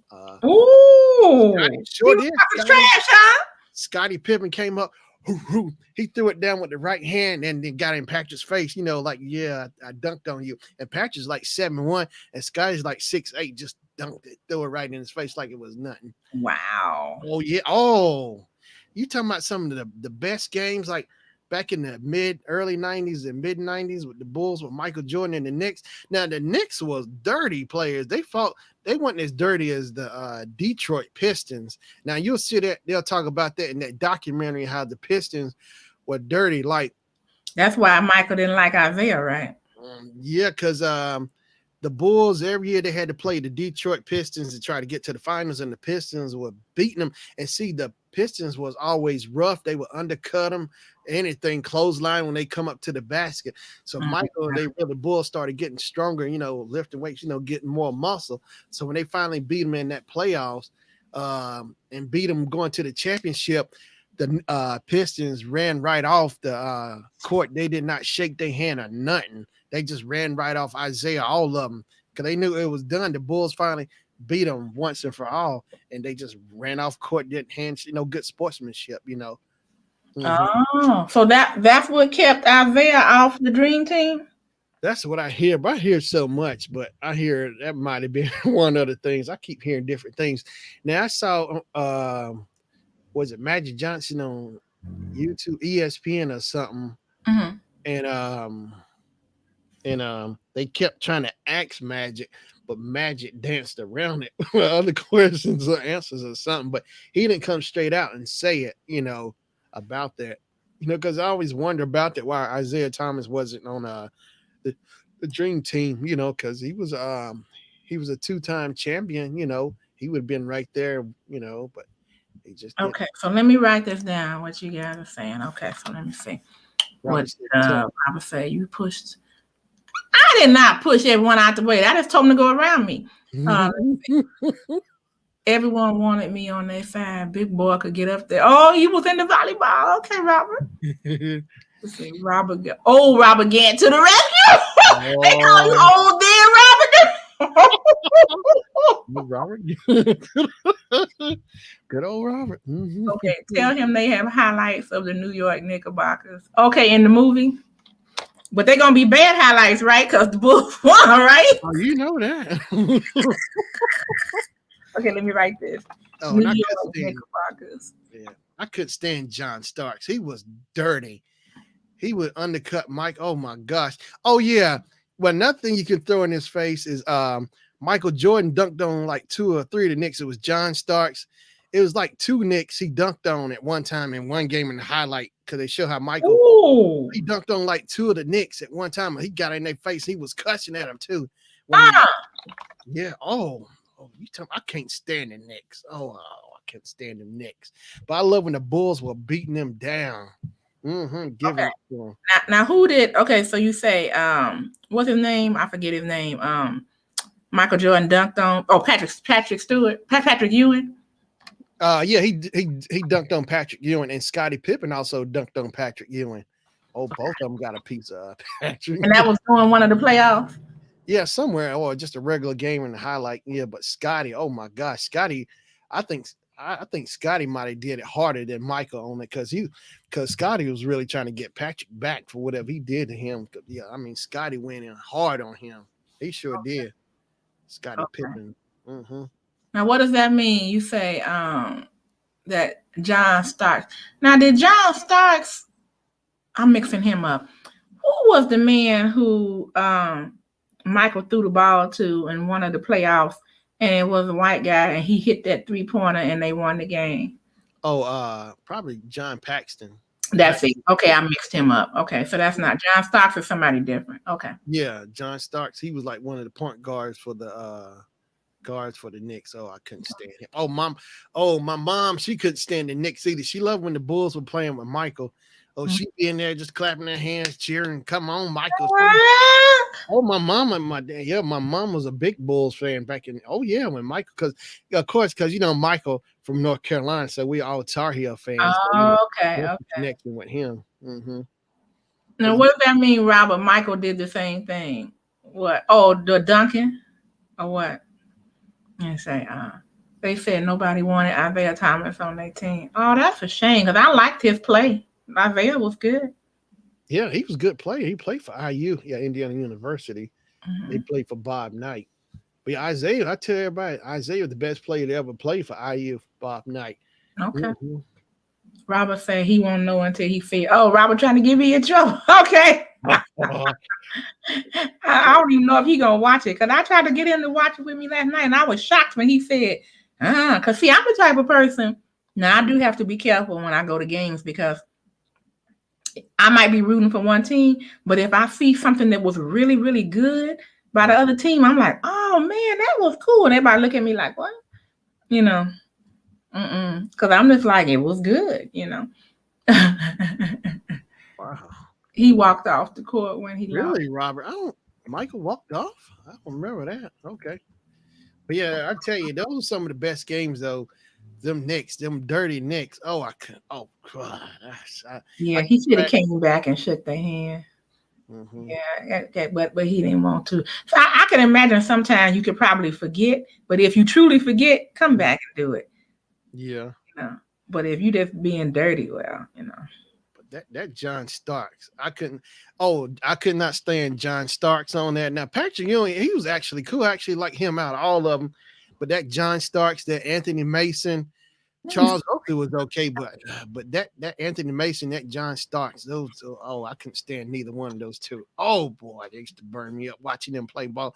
I was hoping the Bulls just beat them down every chance they get, step on them, whatever. Oh, I couldn't stand. Oh, I see John Starks. I remember him. Okay. Yeah, John Starks and Anthony Mason. I couldn't stand it. Oh, that Anthony Mason couldn't. That big head. He had a big head too. Anthony Mason could. Every time I saw him, I just want to punch him. Oh my God! I'm telling you, I felt with the last president. But anyway, I digress. Y'all would have to collect some money to try to bail me out. What was the guy's name that he does a lot of commentating now, and he's from Alabama, kind of light skinned guy that played for Utah. Oh, played for Utah. Charles something. Oh, Charles Barkley played for the Phoenix Suns. I love Charles Barkley. Yeah, Uh, he's cool. I love to hear him talk, but he was talking trash one time with Michael Jordan, and he had Michael to the right. I mean, he had him down and good. And then Michael came out with the killer. He said, "But how many rings you got?" I said, Oh, they'll stick it to him. Mm-hmm. yeah, yeah, yeah." There, Charles Barkley. I like Charles. Yeah, Charles is cool. Yeah, he played for Alabama in high school. I mean, in college. He was what, the Crisco kid, the round mound or rebound. His nicknames are here for him in college or whatever. But Charles Barkley was cool. I like when they played the Bulls for the finals for the championship. That's the closest Charles ever got. And like when Charles came in his rookie year to the 76ers with Dr. J, he came the year after. He came up short just a year after they won the championship. Oh, And then when he got traded and went to after he left Phoenix and got traded to the Rockets, it's the same thing. It repeated. He showed up just a year or two late, whatever, because Hakeem Olajuwon and Clyde Drexler won for the Rockets back in '95. Mm-hmm. He showed up late. I felt so bad for Charles, but I think he's he's NBA Hall of Famer. Now, that's where everybody want to be. Oh yeah, I like. Robert said, I like when Charles and Shaq got into a fight. Yeah, you know what? I gotta look that up. Yeah, you should look that up because they still tend. I know sometimes they bring that highlight up on TNT, but see, Shaq and Charles are always. Kenny and Ernie are always in between those two. Charles and Shaq sit on the ends of the desk, so they never close to each other when they start getting into heated arguments because Shaq could throw it in Charles' face too. Like, how many rings? They'll get him every time with that about the ring. Mm-hmm. Mm-hmm. Oh wow. Yeah. Oh yeah. Yeah. I like. Did you guys like Clyde Drexler?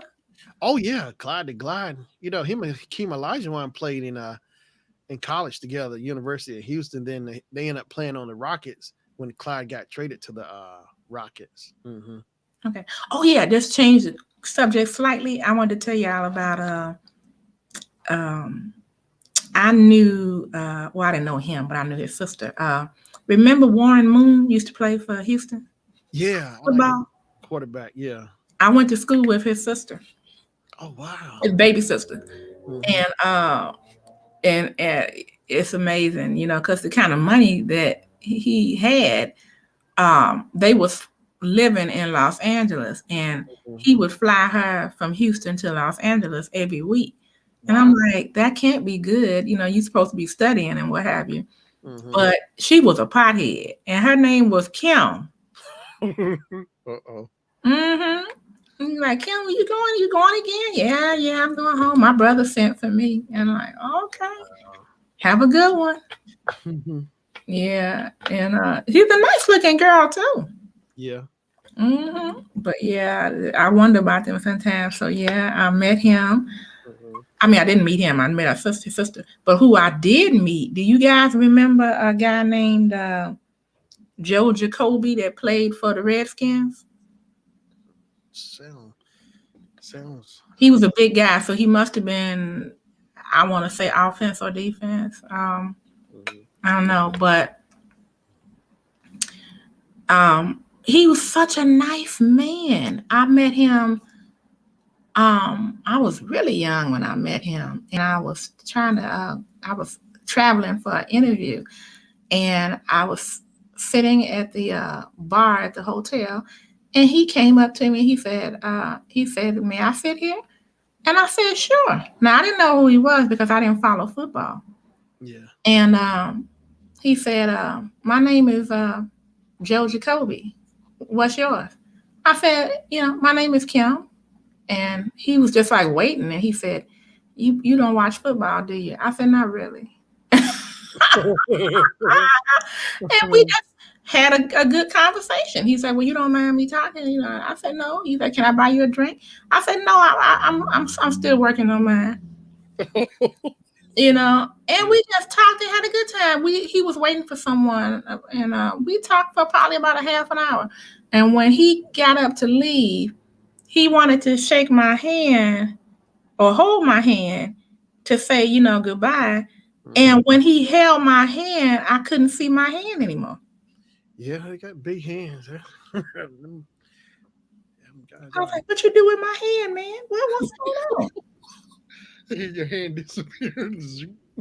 I don't know everybody, Robert, but and then when I saw the lady he was waiting on, she was real small and petite, and I was just like, Lord have mercy. That's the only thing I could think. I'm like, boy, don't get him mad. He done threw you all around the room. Mm. Yeah, them players are big. It's like good. Mm. And I don't know if he was married at the time or not. I don't know, but yeah, I met him. I actually met him. Yeah. Uh, What'd you but say? yeah. Look at Robert. Yeah, I went to high school with Lisa Ray. Sure did. Oh, Lisa Ray Players Club. She was in Players Club. She was in a lot of stuff. Hmm. I was glad that she made it really because she was a very nice person, and she was always attractive, and but she wasn't sedity, you know. Hmm. The way she acts on TV, she Yeah. acts that way, but she wasn't sedity. Okay. And but when I saw the troubles that she was having on Ayanla Fix My Life, I felt bad for her. But hopefully they'll get the therapy that they need because Yeah. it's like her mother, her daughter, and her daughter's daughter, they live in the same home. Oh man. And I remember Lisa used to talk about her father a lot, how great he was. Then I realized why. He was sort of playing the mother against her, and he was actually physically abusive to her mother. Man. And her mother, and mentally, and her mother can't understand why she want to break up the affinity between her and the memory of her father. And she's like, well, you should be on my side. He was abusive to me and this and that, and you love him so much. Well, that you can't really, it wasn't right for her mother to try to do that. That was between her and her husband. Hmm. You know, it's something. Oh, the Brat is her sister. Really? Yeah, the Brat and Lisa Ray are sisters. Yeah, they have. Biological sister? Yeah, they have sisters. Oh, half. Okay, okay. But okay, I was going to say, because she didn't go to school with us. Okay. Yeah. The Brat. Mm-hmm. Mm-hmm. Let me see. Yeah, the Brat. Hmm. What would have been a suicide mission, Robert? Troublemaker. Who's a troublemaker? I know you're not talking about me, Robert.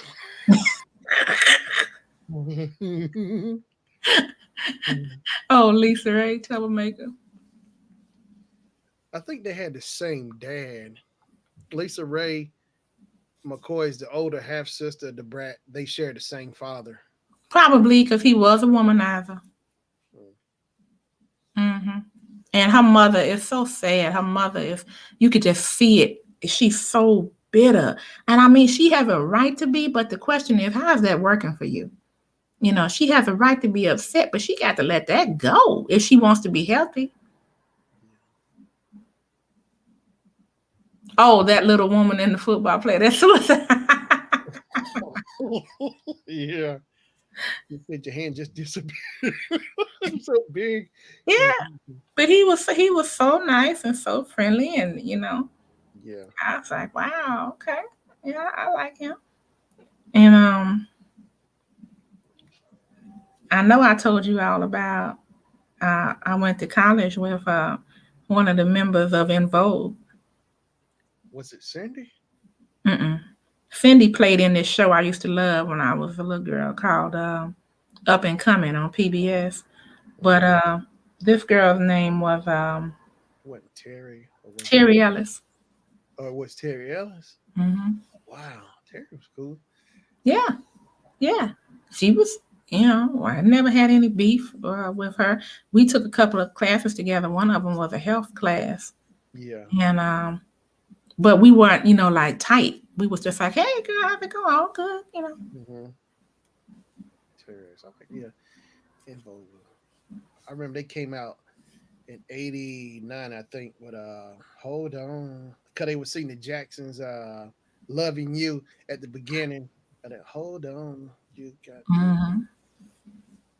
I got them confused. It was Terry, Don, Maxine, and Cindy. Yeah, involved. Cindy was the taller one that was lighter, Yeah. but Terry always had a beautiful voice, but she never could run for the university queen because she couldn't keep a 2.5 GPA, which was kind of sad. But I can understand why, because she was so into her music. So she was a music major, Yeah. and she was doing things outside of school as well, trying to make it. Hmm. So when they would have her sometimes come and sing during intermission for the pageant, but then we would all say, well, she should win. And she couldn't win because she wasn't, a contestant. Yeah. Oh, I see. You can't win.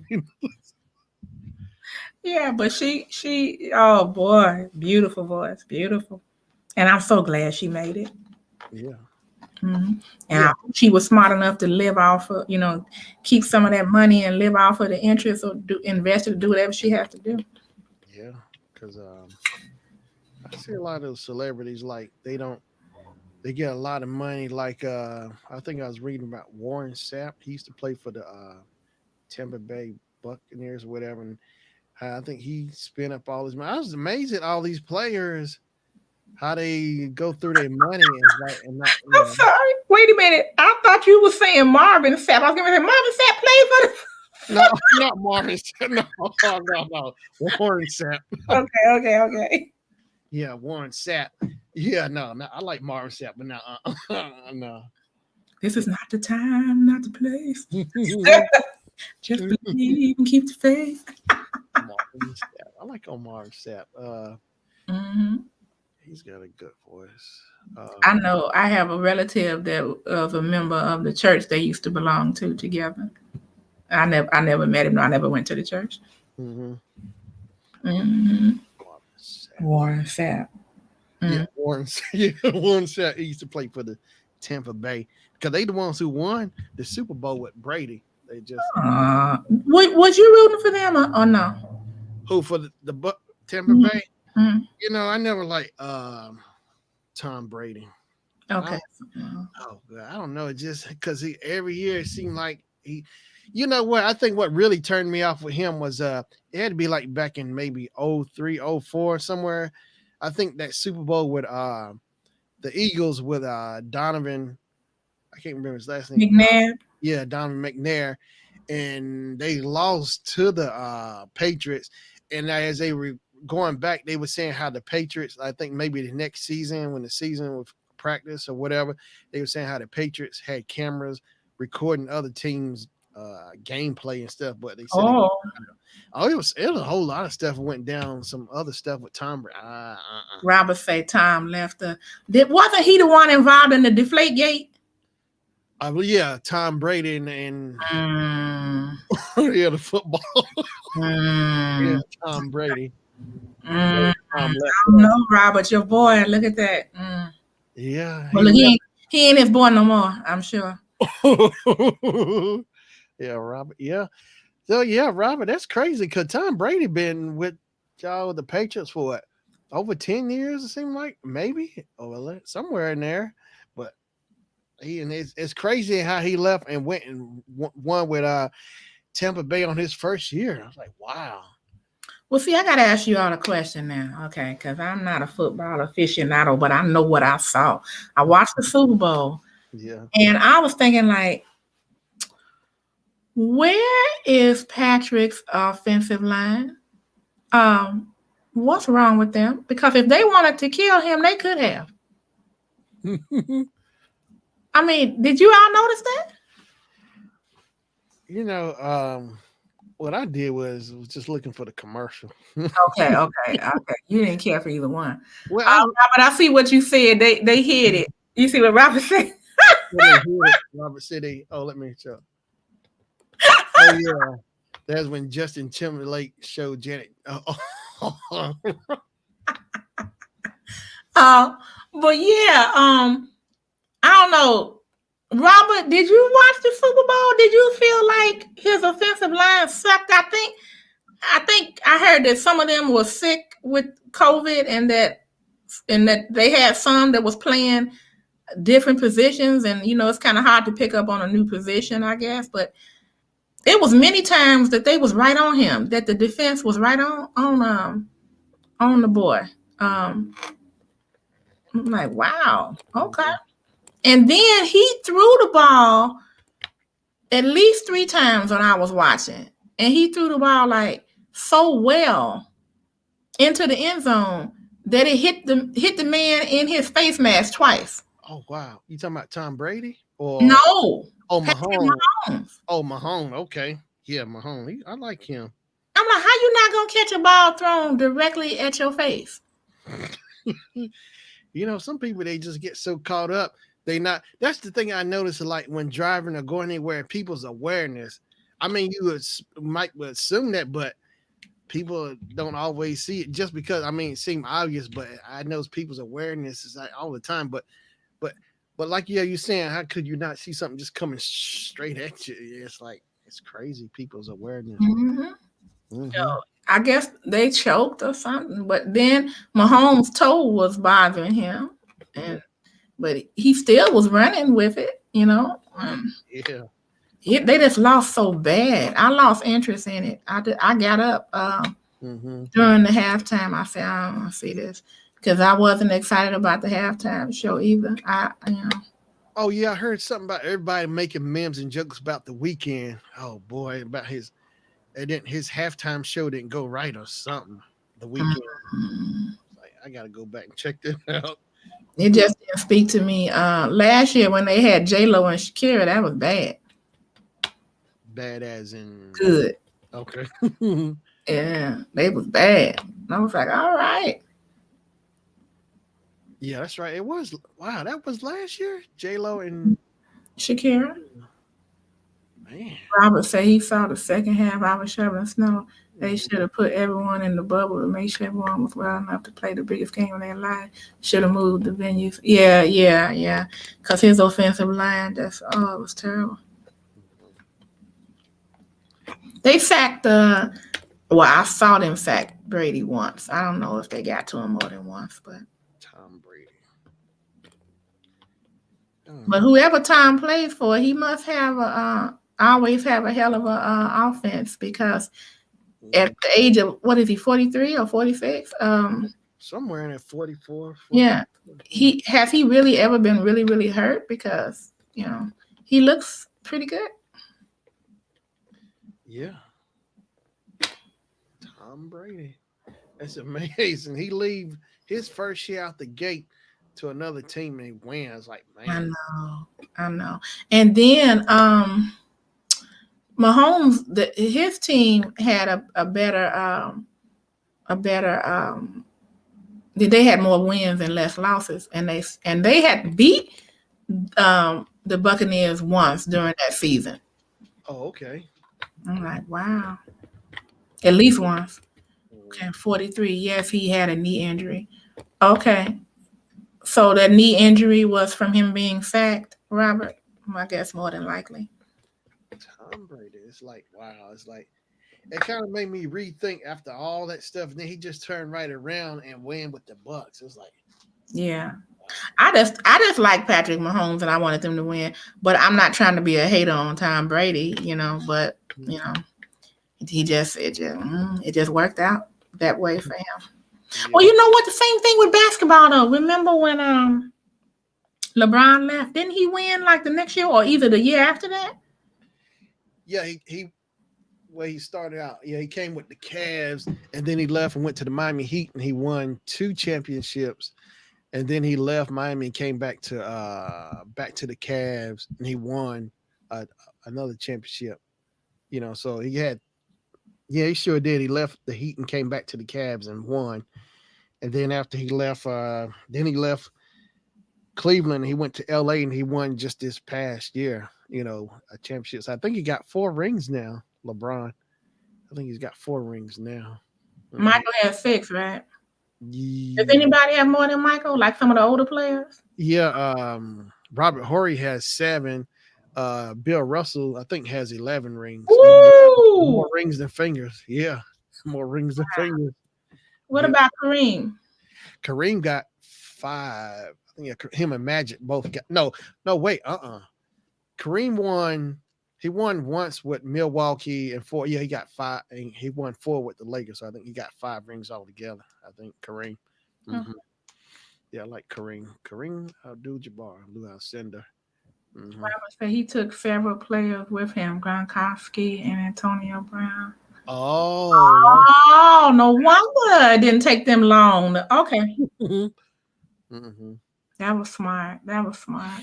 Yeah,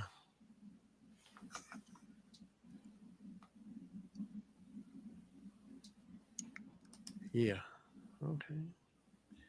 Yeah, I like Bill Russell and Kareem. They were like my favorite centers. I like Kareem more because when I was growing up, I loved the Lakers, Magic Johnson. That's when I really started getting into basketball, NBA. When Magic started playing for the Lakers, Magic Johnson, Kareem Abdul-Jabbar, Michael Cooper, Kurt Rambis, Byron Scott, AC Green, all of them. Oh boy, of course, and James Worthy. He was a Tar Heel. I had of course. Oh, okay.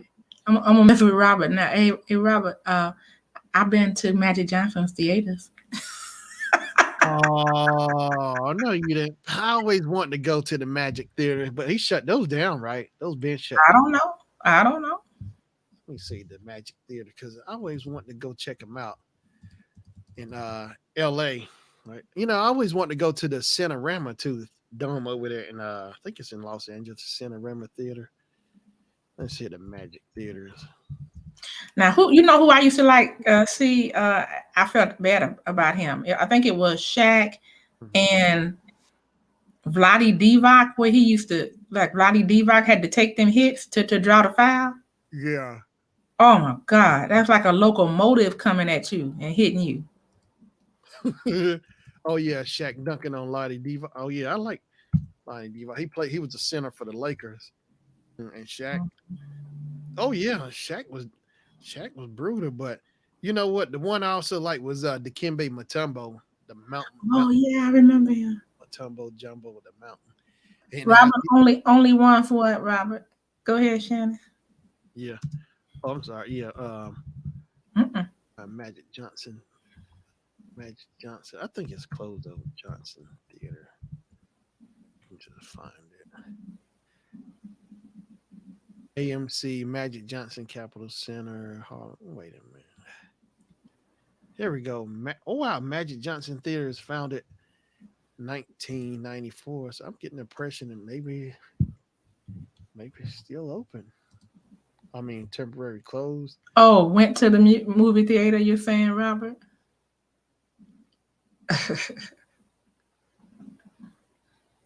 The theaters meant something to people. Johnson sold the theaters to Lowell's Complex Entertainment 2004. Oh, he Who, sold yeah, back in 2004, which was later taken over by AMC Entertainment in 2006. them. Cause he had everything. I don't know if he still owns Starbucks or not. Magic had his hands in everything. I just heard about some entertainer. I think it's a. Oh, I can't lie about it. I can't remember if it was a rapper or a basketball player, but they said that he had his own Starbucks on his property. Oh, is that Tyrese? Maybe Okay, okay, yeah, that yeah. might be him. Cause I know he got actually restaurants on his own property. I was like, who does that? Because I mean, actually, that's not bad. Because I like this. You have your own favorite place that you like. You can actually go to it in your backyard. Mm-hmm. Mm-hmm. Oh, Wonder if he owns those franchises or is are they just paying him rent to be on his property? I wonder. let me see. That's something else. I know because who think of that? I mean that's big. Robert said, yeah, Tyrese. Let's see here, Starbucks. Tyrese Starbucks. What else does he have? Olive Garden too? What does he have? Who? Tyrese? Hmm. Let me see here. I like to have a Benihana. Yeah, I think that's what it said. I think a beanie hot. Oh, Yeah, for real? Tyrese Gibson finally explains why he built a Benihana style restaurant, coffee shop, and nightclub in his backyard. Oh my! This was He 2006. built it. He built it. So they are his. Mm. Yeah, let me see. I'll screen share it. This is crazy. Oh, let's see Look, he's investing for his here. future. Yeah, Robert. Robert is right. He was crying broke. Did you see it? Was it like 2 or 3 years ago? Him and The Rock had some beef about the Fast and the Furious because Tyrese was mad. He didn't want The Rock to have his movies go first, Hobbs and Shaw, because the Fast and the Furious always premiered on time, but it got delayed because The Rock's movie, him and Jason, what's his name, Stratham, they had their movie Hobbs and Shaw came out, and you should see it. It's on Oh, YouTube. yeah. Tyrese was just crying. It's like, wow, that's some crazy Oh, stuff. okay. Yeah, here it is. Tyrese. Let's see here. Wait a minute. All I see is feet. Oh, wait, right there. Oh, let me scroll up. Okay, there we go.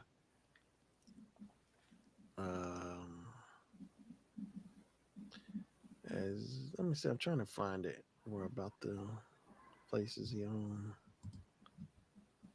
It don't show. It just showing talking about.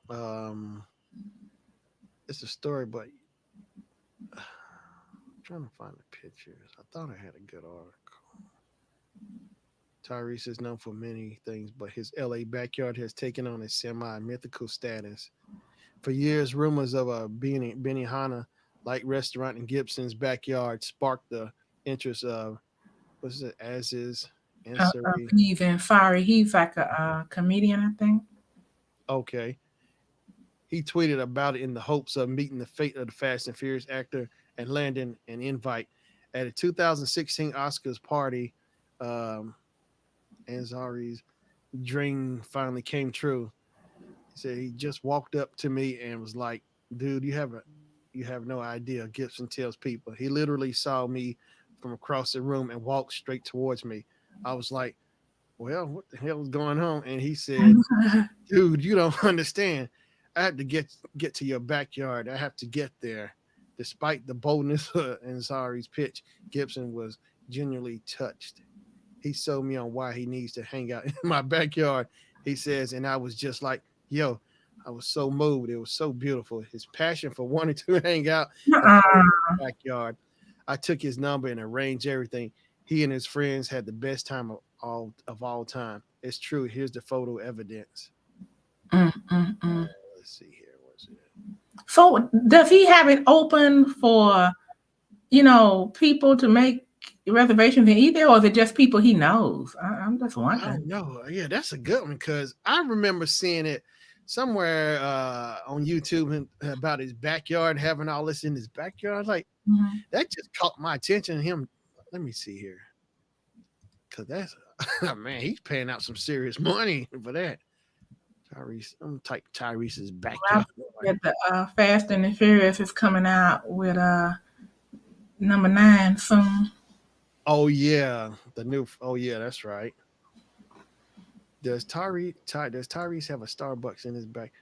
In addition to the eatery, Gibson says he has a Starbucks and a full nightclub back there too. March 9, 2017. Oh, Robert said it's just people he knows. Oh, well then that fool ain't making no money off of it.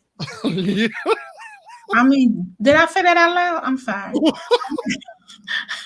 Yeah, that is a good point. He ain't making up. Hey, I'm saying I try everybody named Mom in there and trying to make money off him getting up in there. Yeah, Starbucks in your backyard. Oh my gosh, you can get him in lattes or whatever. Boy, Yeah, he said that is when he has a party. yeah, okay. Oh, Tyrese, come on. No wonder he ain't making no money because he was up there crying. All he got to do is open it up. Even look, I went to the largest mansion in the United States. It's in North Carolina. It's the Vanderbilt Mansion, but they call it something else. It's called the Biltmore.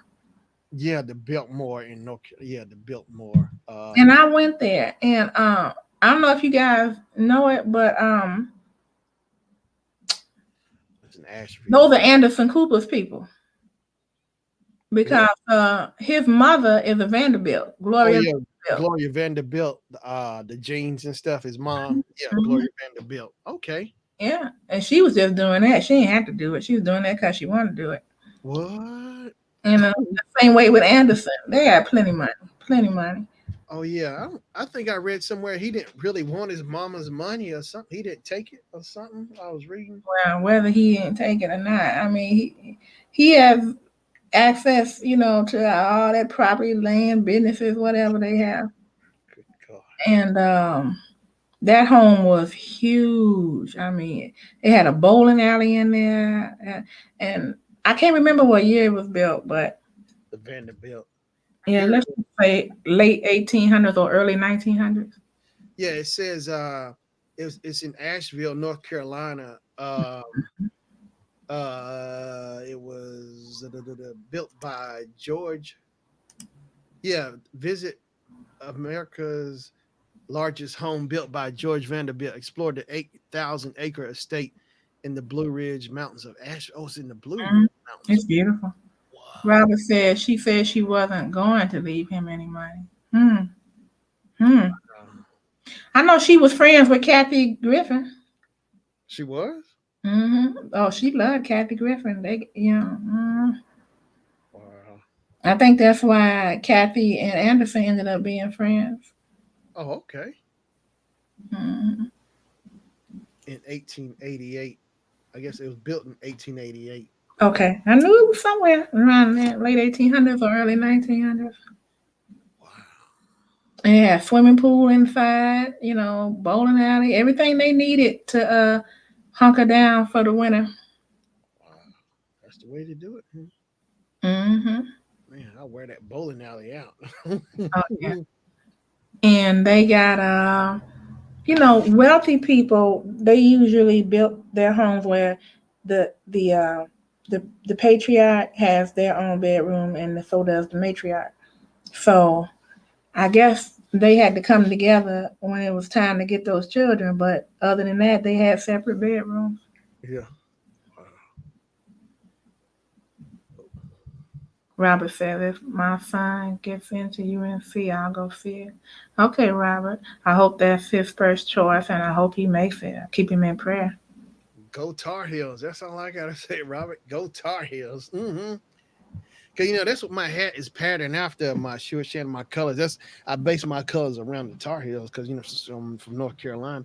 That's the Tar Heels. That blue and the white. That same kind of shade. Yep. My blue and white. Because I love the Tar Heels. My colors. I love it. But Robert, if he doesn't end up liking it, tell him to find a HBCU, North Carolina A&T. It's many HBUs in Oh that yeah. area. Yep. That's me. North Carolina NCANT. North Carolina A&T. Winston Salem State. Bethune Cookman. Florida A&M. Oh my gosh. Mm-hmm. That's it. Florida A&M is in Tallahassee, right? Or is it? Should be, yeah. Let me see. Um, but I went to both.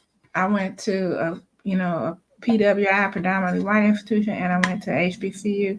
And oh my God, I never will forget Mhm. just the love from the professors and Yeah. just the experiences that I had. Yeah. Yeah. Oh yeah, the professor like A&T, they weren't bad, but it's like they told me you know what you have to do.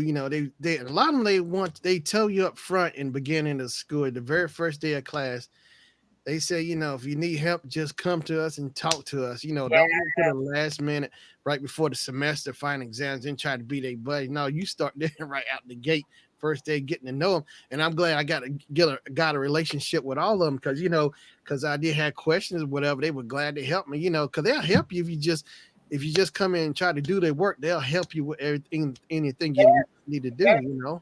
They actually have a vested interest in the students because a lot of them, they might have got their bachelor's from there. You never know. Yeah, I think some of them were actually students, others alumni, so they went Mhm, back as teachers and taught. Yeah. mhm.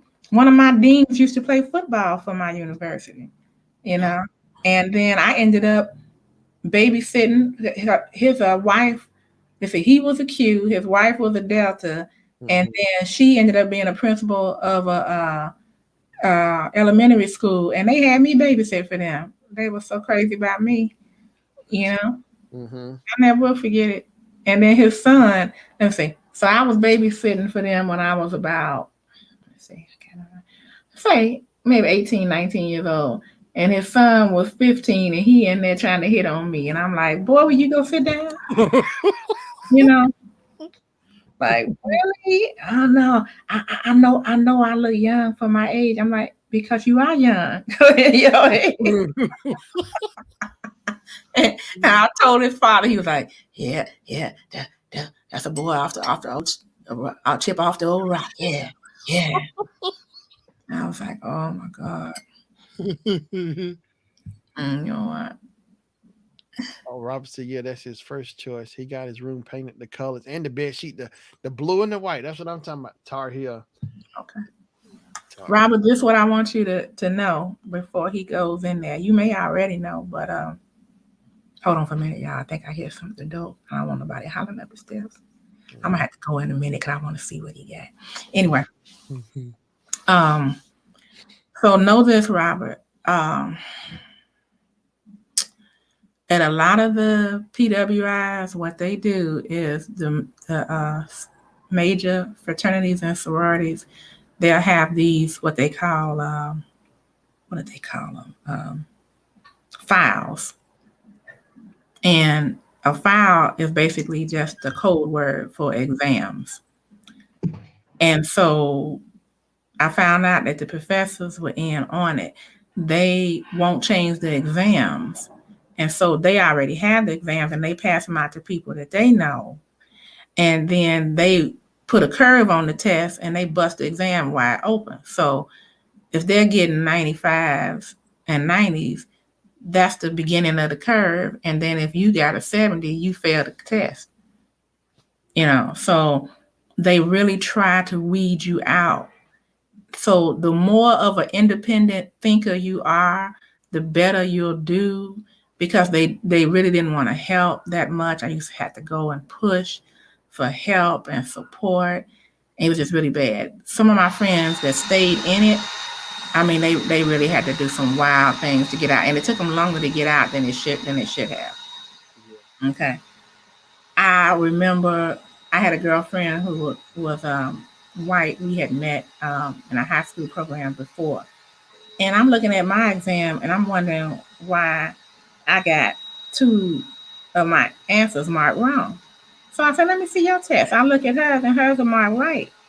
So I take it up to the professor and I said, we have a problem here. I said, these answers are right. Well, how dare you question me? And I said, so why is it right on Suzanne's test and not on mine? Then he looked funny. He said, well, it must have been my TA, the teacher's assistant and Mhm. all of that. And I'm like, could you please change it? Mhm. And he went and changed it. I'm like, there's so much. Oh my God, it was terrible. But see, then again, I was in Chicago when I went to that university, and the location where it was located was Yeah. known for racism. So that could have been a big part of it too. But um, and I remember one of my history teachers told he said straight out, he said certain races of people weren't meant to do certain things. And I'm like, excuse me? And I raised my hand. I'm like, could you explain what you just said? He was like, oh yeah, absolutely. He was like, the African Americans are good at athletics and this and that, and but the Caucasians are they would be more suitable for engineering or whatever. And I'm just like, Oh, you kidding me? yeah. And I don't know why I didn't tell when you're young, you want to handle things yourself. I don't know why I didn't tell my parents. I do not know why. Because I probably because I knew they would probably come up there and turn it out. Hmm. but I should have. I didn't. But I'm gonna tell y'all what that did. That put a fire under me, and I told myself, "Watch and see. Yeah.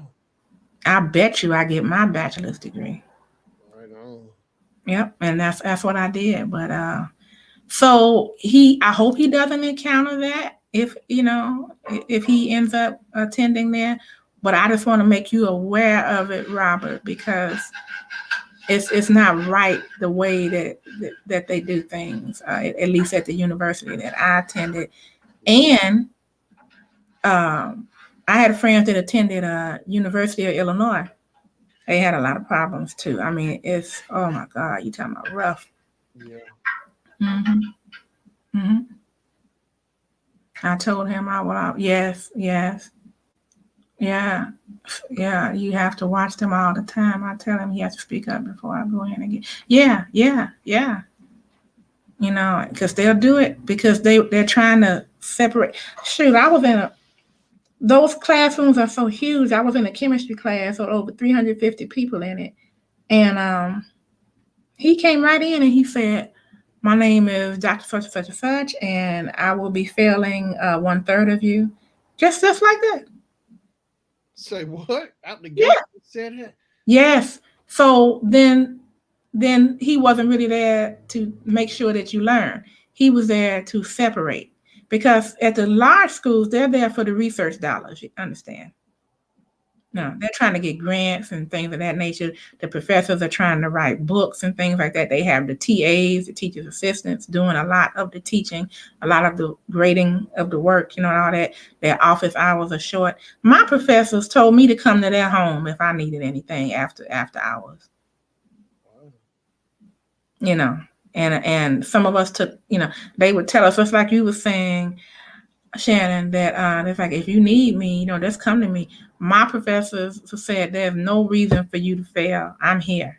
I want you to succeed. I'm telling you, it was a different world. That show reminded me. How about you, Shannon? That show reminded me of what my Yeah, college. a different world. It does make me think of A&T, the black experience going through that, and that's, you know what, as I reflect on it more over time, over the years, I'm kind of glad I went there because there's a lot of people, friends I would have never met.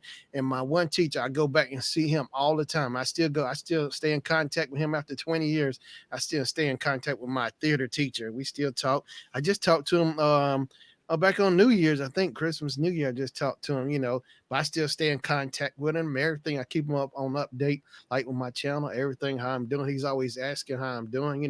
We still stay in contact. Yeah, Hmm. I mean, he really, he's like an uncle, and his wife, she's like an aunt. They like an aunt and uncle to him. I mean, they really looked after me, like me and my buddies when I like we were late in the theater at nighttime. We'll still be in there working on the stuff, trying to build sets. I mean, like it was already like maybe like eight, or maybe 9 or 10 or 11 at night, and he would take us to get us something to eat, and then he would take us and drop us off at the dorm and stuff. I was like, man, I mean, he really, I mean, that's one of the things I appreciate so much about him. We talk about the old stuff all the time, but I mean, I could tell right off the bat. I told him in the beginning I didn't kind of like him in the beginning because the way things came off, but this is before I got to meet him, because what it was, he was keying in classes for this next semester, which I was going to come in, but see, he was just joking around with me. But see, I didn't know him at the time. I didn't know he was just playing around. But I told him when I first met him how he was, just calling me buzzard and all that. He was just joking with me. But Yeah. then I really got to know him. It's like, man, it's like it was a whole new world, because he'll tell you the story when he was like a little kid, how he was in the hospital all the time. He was sick, and he said the things that the doctors, which was common practice to say, was he said he tell the kids you're gonna die. They didn't have no. He would Oh. oh yeah, he said that was common for the doctors to say stuff like that to him, and and the doctor was saying he was gonna die, and he said his grandma said if he gonna die, they gonna take her grandson home. Not at he gonna die at home, not at the hospital. You know, and Jeff, he tells me, basically like how his God, his grandma, they were praying on God looked over him because it's amazing how he tells that story and now where he's at. Oh my gosh, like he's been all over the world, travel. He builds sets. He done been on Broadway, all that kind of stuff. He met all kind of famous people. It's like it's really cool. His story from where he came from, it's like it's really cool, So I really took that in as a lot of inspiration. If he can make it, I can make it too. It's really good. But yeah, it's crazy. But yeah, my teacher, I appreciate him so much. It's like I feel like I can never thank him enough. Him and his wife, Mm-hmm. um, because she saved me. We were doing a show. It's like one of the first shows I did in the theater. I was a tech. Like one of my job was when the what you call it the stained glass would come down on the spike mark on the stage, and see I was new. I wasn't paying. We all were new as far as the tech students. Like somebody was on the fly rail to bring the piece in, so my job was like to get it in place once it come down and lock it in on stage. But see, I wasn't paying attention. See, she was my teacher's his wife was watching me, and she happened to catch it, and she said, "Watch your head." And I got out the way because I haven't got out the way. The top because that stained glass, that thing weighed like maybe 700-800 pounds. It was coming down, and if she hadn't told me that, it would have caught my head. But yeah, she saved. I tell her that all the time. I said, "You saved me." She really did, because man, that was scary. But then he saw that, and then what he did was, because he know we all were new in the theater, he took us and sat us aside. And he said, I know, we knew, but he said he want us to do things precise, but he want us to take our time and be safe for everything. What we're doing these rehearsals, and he was explaining about that because it was a girl, she was on the rail, but he was explaining, I want y'all to be safe, take your time, but don't get nobody killed, and he kept stressing safety, safety, safety. You can never be too safe. He couldn't stress it enough. So once we got that understood and got that into play, then we started understanding it, getting, and then from that day forth I learned about safety, everything. He couldn't stress it enough. He want everybody to come home with 10 toes, 10 fingers.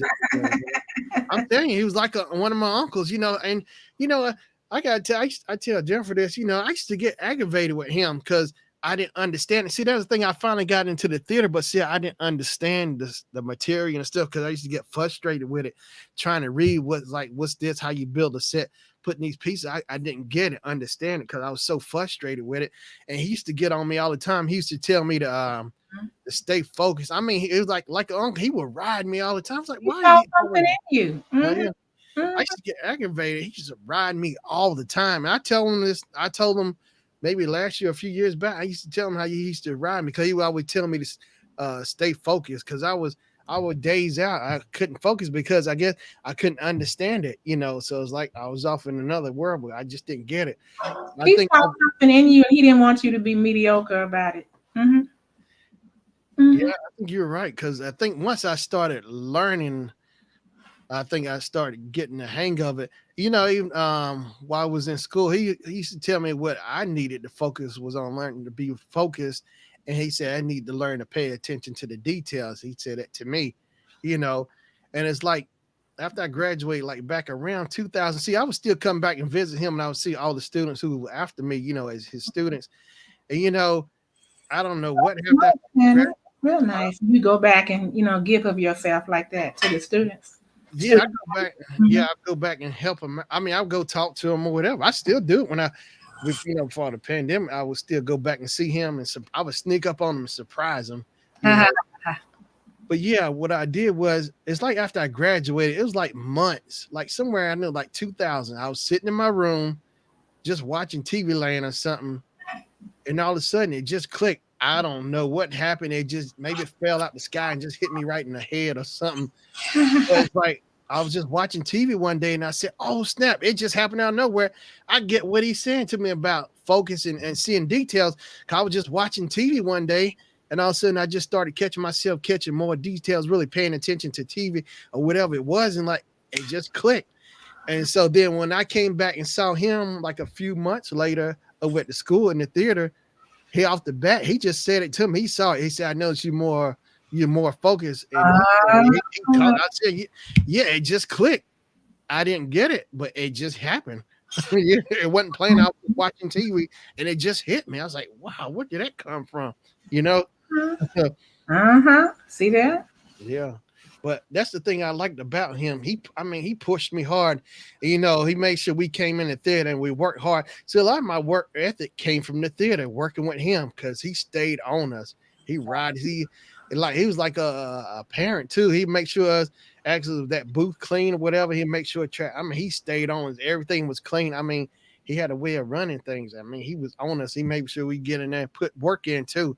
Oh, I tried to get slick one day. I didn't because I was so aggravated with him. He was always on me. I didn't show up to the shop. So what I did was me and a buddy of mine went to the mall, and long behold, I think the next day on my phone, oh Lord, when I came back in that shop, he was he was grilling me hard. I said, Whoa. where was you? Oh my God. I said, because I didn't want to face him, but you know what? I said, I'm gonna just go and do it. I just take it, whatever. I just kept coming in, taking, dealing with, but it got better. But he was just trying to show me after I started seeing, because, he's so passionate. He loves the theater. This is his craft. This is what he loves to do. He's just trying to help me to see it, what he loves. He want me to do it the right way. But it's like over time I started seeing it. Now I see when I go to work with people now, it's just so frustrating working with people who not go getters, not trying to do things the right way. It's hard to work with people who are lazy. I can't take it. My work ethic. It's your turn to teach. Yeah. Hmm. Just, If you see something in somebody like your professor saw in you, then yeah. it's your turn to turn that light on in them. Put that fire under their tail. Yeah. But I said if I never went to A&T, I would have never met him. So I'm so real thankful. That's like the best deal out of anything. Plus meet some new friends, but that was like the biggest deal, that more value I really felt I got out of that, meeting him. Cause man, I Mm. mean, he rode me hard. I mean, I'm be mad, but it was so frustrating being there with him. But I just went in there. Okay, I just take it. Well, Fine. anytime somebody pushes you out of your comfort zone, you get upset. Look at what Robert said. He's right on. Yeah, yeah, he put that track on. Yeah, he wanted to see where he's. But as I started getting better, and next thing I know, and what we had the thing we call it the Robies, because the theater was called the David the Paul Robeson Theater, Mm-hmm. over A&T. And Roberson. so I loved him. Mm-hmm. Paul Robeson, and we had a thing was called the Robies, and sure enough, Oh, the first year I went to, I got most valuable technician. I was like, wow, the MVP. Yeah, I sure. I was like, what? Because my little trophies was stacking up. But yeah, oh. yeah, my folks were there too. I got pictures of it and stuff. But yeah, You most know what? That's what we have to do, Shannon. We need to do a show. We could do a collab. Maybe this is one of our collabs. Let's do a show on like the old times, the mhm, mid times, the now times. We could show like kitty pictures, mhm, high school pictures, college pictures, adult pictures, stuff like that. That would be yeah, kind of fun to look at, hmm, the old pictures. the throwbacks. Yeah.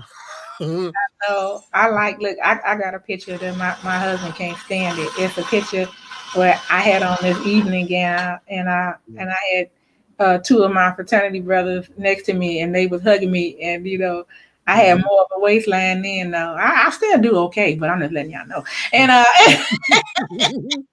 was bad then and man, he's like, why you keep that picture? I'm like, cause I look good. Mhm. Like, yeah, but you can cut them out. I'm like, no, they make me look better. I did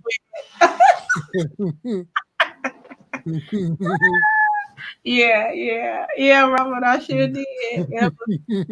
That was fun. And then those kind of things are fun when you had like you got pictures with your people when you got awards and things like that. Yeah. Awesome. I got my mom Super Home 8 movies, like when she recorded on Super 8, like we were down in Florida. I got those reels. I need to get those developed. So it's cool just to see me when I was little. I was 5 at the beach running back and forth in the water. You see, and I shot my first actual home movie, me. My mom, that same Super 8 camera she used when I was little. I was in the 4th grade, so I got that tape. I got it here with me. I need to get it developed so I can show it to my cousins because I recall that's the first time I actually, you know, because when I saw her Super 8 camera in the closet, I mean, I was like, "What is this?" I was just trying to figure because I kind of had an idea because I knew it was hers when she used it, but I was just so fascinated with it, just trying to figure it out for myself. I remember clicking the buttons and stuff, and that's when I knew I loved that camera, and that's when it really clicked even more that my love for cameras. And Mm. it's like so then so I started asking her questions about the camera. So then she took me over to Kerr Drugs at the time before they closed. They were selling Super 8 film. This was like back in '86. I was in the 4th grade. Yeah, Mhm. and she took me over to Kerr Drugs, and she got a pack of one thing of Super 8 film, and I took it over my grandma's, and I remember shooting around. So I got actual footage. I need to get that developed because it's me and my cousin. We at my grandma's old house before it was tore down, like back maybe like 3 or 4 years ago. The old house, no, back in late '90s, early 2000s. But I got actual footage. I need to get developed so that she can see the old house and my cousins. We can see how little we were back in the 85, 86. It's Mhm. like it's so many memories. But yeah, I got a Super 8 projector, but I need a new belt or something. But I used to show Jennifer, let her see the home movies. Like you can see me, my mom filming me. So I had to be like maybe 4 or 5. So my mama had the Super 8 camera filming. We was at a Christmas parade, and I'm licking my tongue out at her. Yeah, it's too funny, but yeah, but yeah, I like looking back at the old days like that. I enjoyed looking at pictures of my parents, especially the way they dressed back in the day, because yeah, when they went out, they were dressed to the nines, and they had. My parents are older, but that's when they had uh, dinner and dance clubs where they had live music, live oh band yeah. like that. And I Hmm. said, what did you do with all those dresses? Girl, I got rid of them way before you even thought of. I'm like, oh my God, just beautiful dresses. And my dad was looking good. I'm like, oh shoot. Yeah. hmm Yeah, and the way my dad was, he said one time he was going out and the pigeon, he came out the door and the pigeon boo booed on his hat and he said he ain't going nowhere. He was like, forget it. Because Oh, the hat was part of the action, yeah. the whole look. Hmm. So, The suit. Baby Robert said, I filmed all of my, yeah, it's great when you can film that. Yeah. That's why it makes me more appreciative of my mom doing that, because she like cameras, she had a little thing for it. So that's where, started from her, and like, it's like I really appreciate it. It's like she didn't know it, but that's what really set me off because of her. That's Mhm. why I love all these it's all because of my mom. It was like, We didn't have a video camera, but my mom took so many pictures of me and had so many pictures and plaques and things hanging up that when yeah. you walk in, it felt like a mausoleum or something. I'm like, oh God, Mhm. this was just too much. But she was so proud of me. I'm like, okay, you know, like did I die? Is that all this stuff?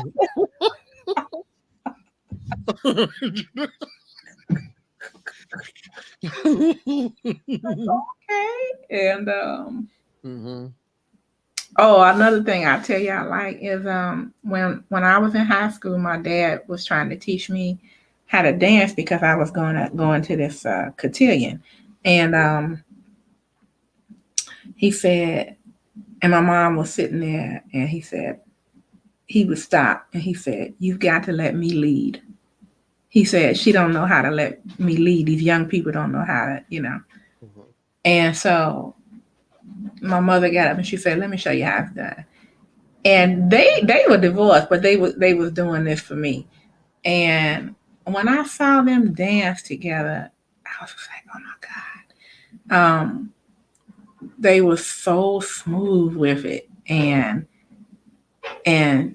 he was explaining. He said, "You see how I have my hand in the small of her back? Now she has to feel where I'm going." And she knew, and he was like, "This is how it's done. And you have to let me lead, and all of that." So I finally got it, but they look so nice dancing together. Yeah. I'm like, wow. So I learned and Hmm. everything. Hmm. Yeah, I appreciate those old pictures. Like you look back, like my uncles, how they had their afros and stuff. They were dressed up. My mom, my aunts, going out, like I guess in the 70s or whatever, and my grandparents, were dressed up. It's like, Hmm. I was like, When they shy, they weren't oh, fun. playing. I got this old picture of my granddad. It was like over 10 years ago. My uncle had it. He got it from the lady of his friend, his grandma, and she had it professionally done wherever. So my uncle got a hold of it and he gave it to me. And when I fixed it up, the guy's grandma was more impressed with how I did it than when she had it sent off because I took it and I hooked it. That's also I do that too. I take old pictures and I bring them back to life. I get rid of those scratches. I can take like black and white pictures and add color to them or take color Mm. pictures. Oh yeah, I love doing those. It feels right when I'm doing it, taking those old pictures and bringing them back to life. Because that was like one of the first things I did was my grandma, like back in 2000. I took an old picture of her. It was like back in maybe the 50s or the 60s. My grandma's, I think she was probably in her 20s, and I took it and I fixed it up. And I gave it. My uncle made a suggestion because he saw me working on it over my shoulder one day. He was over the house, so he was like, "Why don't you take that and give it to her for Christmas?" And when I did it, you should have seen her face. Oh my god! Oh. Yeah, I took the picture because she was so impressed how I took that old picture and I made it new again. Yeah, she was so happy that Christmas. Oh man, I said I didn't really keep this up because everybody just kept talking about that picture when I fixed it up. So then I started playing with more pictures, Photoshop. So I started figuring out how to take old pictures and bring them back to life, taking those scratches. So yeah. So I still do that. I still do it. I want to get more serious into it and really, really try to, get make money off of it. Take old Yeah. pictures and stuff. Well, you can do freelance work, right? There's Fiverr.com, there's freelance.com, elance.com. Yeah. People want stuff like that done. Hmm. Mhm. Yeah, I know she was so happy when she saw that. Yeah, I'm telling you, she just lit up. I was like, wow, I just couldn't believe how when I saw grandma's face. It's like everybody, I mean, I opened up when she unwrapped it, and just man, everybody was just talking about it. It's like, wow, but Mhm. it's like I kind of knew what I was doing, but I didn't. It was my first time doing it. I was like, man, you know, mm-hmm. So Robert, I got a video of my son. I have a lot of video of him, and I need to. I know how to do it. I just need to go ahead and transfer it over to DVD. I got some on the 8 millimeter, and then I have some on DVD. yeah. Hmm. Yeah, thanks, Robert. I appreciate it so much, man. It must be because I never done it before ever, but I was just sitting there just playing with it, and I just kind of figured it out from that little. What I never, I didn't read and no instructions. I was just sitting there just playing with it, just having kind of fun, just trying to figure it out. But yeah, but she was really happy. So then once I did that, that was like that set the example, that set the bar for me to do that. It's like keep playing with it, and I started taking other pictures. And then I learned how to do picture composites, just ripping pictures out of another picture and give it backgrounds and what people, like I did a picture with my granddad and stuff. So like that picture of my granddad, I took that black and white picture and I fixed it up. Matter of fact, I got it on the entertainment center. So I passed by him and his friend, and I put him in color to it. And I showed it to everybody. I put it in the color, and they really liked it. So I took a lot. I got some more family pictures I got to work on. And like matter of fact, my grandma sent me her home movie back in I guess October, November. So I finally got the adapter I needed to hook the VCR to my computer. So I took the old home movies and transferred it to DVD. I cleaned it up a little bit. I did a little bit of color grading. I went back and replaced some music. What's that song? From Color Purple, Guys Trying to Tell You Something. So what I did was I took the original footage she had, trying to tell you something. Yeah. Yeah. So If what I was you, I say yes. speed, Lord. I'm telling you, that's the You jam to for Color me. Purple. But what I did was I took that audio and I scratched it. Now I didn't get what dubbing and looping over. So I took the CD quality music and I put it where it actually start. So I was trying to replace all the music in the video. But grandma, she was happy with it. And I was like, and grandma ended up paying me for it. I was like, wow, she didn't have to, but yeah, I really hooked it up. I still do it now. I got burners and stuff. I got some of my old home movies. Thanks for reminding me. My husband wanted me to he wanted this CD and I couldn't find it for less than $40. So I said, you know what, I'll just get it and I'll burn it myself. Go ahead. Yeah, so I got a DVD burns Blu-rays too, and so I didn't officially start getting serious with a home camera to like 2001 when I got a Sony Mini DV. From that point on, I just started recording. I was recording all home movies, Christmases, It everything. was over, wasn't it? You got it. You're It like, was, oh, I locked it in, and that's when I started figuring out what iMovie. And I would take the VHS and record it to Super VHS through my camera. I was sitting here. I had to sit here and figure this stuff out because at that time, like 2001, 2002, it wasn't no YouTube for me to go and look and ask somebody. I had to sit there and figure this out. So I'm glad I did do that, figured out myself. So that I started figuring out how you put this on tape, transfer this, how to import, export from iMovie, and see, I started learning. That's my routine. I started learning how to multitask with video and taking pictures. I was taking family pictures and shooting video at the same time, like at a reunion or Christmas, whatever. I was doing both. Had my camera set up on a tripod, whatever. I was taking pictures and shooting video all at the same time at parties and stuff. And my uncle ended up paying me. He paid me for shooting his Christmas party in the basement, like back in 2001. That Christmas party, I remember that I shot the party and I put it on. He paid me for it too. Yeah, so it's like, man, it's like it's picking out. I was like, I really like this, and I was so excited. I'd go home and import into iMovie and just look at the footage. What I would do was I would look at it on TV, and I would kind of figure out where I might want to start with my cuts and edit when I import the footage, how much I want to input onto the computer, and then I'll start chopping it up and I'll put my titles, everything. It was, that's where it's, I really, yeah, like you said, it that's really what's set up. me off. Yeah. Mm-hmm. hmm Yeah, I love it. Well, I can hear that you have a love for it. Mm-hmm. Yeah, I love it so much. Passion for it. Mm-hmm. What Robert say? He said all of mine are on Sony camcorder DVD CD. It's hard to find the CD now. Oh yeah, the Sony DV. Yeah, that's all the cameras I mess with as far as Sony. I've had the Sony Mini DV, and then I end up getting a JVC HD camera, but I ended up selling it. So then I got the Sony mini DVD disc. You can record on both sides. So when you fill up one side, you take it back out and flip it on the other side and record with the Sony mini DVD recorders. But then I got hip when I accidentally came across my HD because I got the iPhone like back in February 2011. I was doing landscaping, and that one day I had my iPhone. I was filming all of my landscaping, Mm-hmm. and then I went back and I uploaded it into my iMac, and I was looking at the HD, and I was looking at my mini DVD footage, and I was like, wait a minute, why is this mini DVD footage so fuzzy? And the iPhone HD video was all clear, and that's when it clicked to me with HD, and then I started understanding resolutions, and all that, the ratio, aspect ratios, everything. And I started figuring it out. And it's like, man. Then it all clicked. Then I said I got rid of that mini DVD recorder, and I wanted HD from here on out. When I saw it, when I started understanding what HD was, and 1084 HD, all of that, I Mm-hmm. just switched everything over. Yeah, All right. yeah. So that's It's like they let you loose, and it's like no turning back. yeah, yeah, yeah. So I still shoot like full HD, but I want to start shooting on my Sony camera, shooting in 4K. But I think with that, I got a 64 gigabyte memory card. I think I can hold up And to you gonna shoot in 4K yeah, it holds up to like an hour and something. Yeah, that resolution. on a 64 gigabyte. Yeah, I can hold up to like an hour and something on the Okay, that ain't 64 much. gig. Okay, Mm. I'm glad it can hold that much. Okay.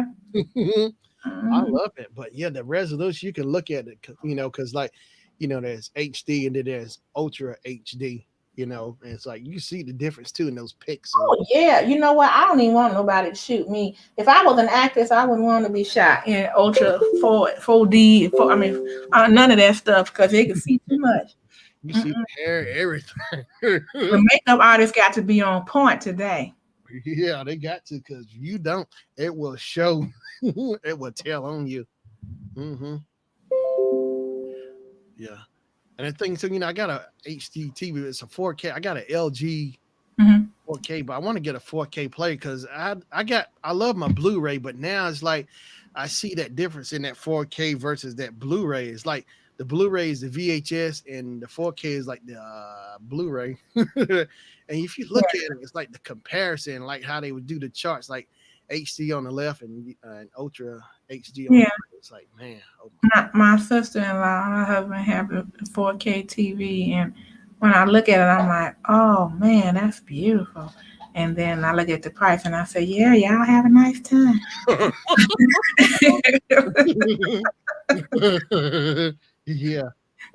But you know what? Tell me if you know what specification might be involved here. But that TV is so huge that they have in the bedroom on their wall. I mean, it takes up the whole wall almost. Oh Okay. wow. Now, but I thought when they turned it on, it was going to be like a UFO light because we stayed in their bedroom Mhm. a couple nights when we were there, Yeah. and but it wasn't like that. It wasn't like super bright where it would keep you awake, but it still was light enough to see. And I don't know what that feature is. I don't know if it was the backlight. I don't know if it was a filter on it. I don't know. Might be that backlight. Probably the backlight. Mm, I was like, oh my, Hmm. nice.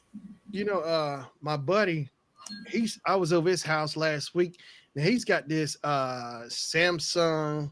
I think it's the new one with the Dolby Vision in it. That's the biggest thing where everybody those new iPhones. Now he was saying it would only the colors at that time where the scene will turn on, like Mhm. black in it. It'll only flip on the certain colors, whatever's going on in that scene, so you can get, I guess, better image, better bright colors or whatever. I was really amazed because Adobe Vision is the latest thing out now. That I see. Because I only ever heard of Dolby associated with audio. yeah, Okay, now it's Adobe Vision. cool. It's like, oh my gosh. But yeah, that's where it's at. But yeah, when I was in the apprentice program, and the video was like the last class for the semester, and I was so happy.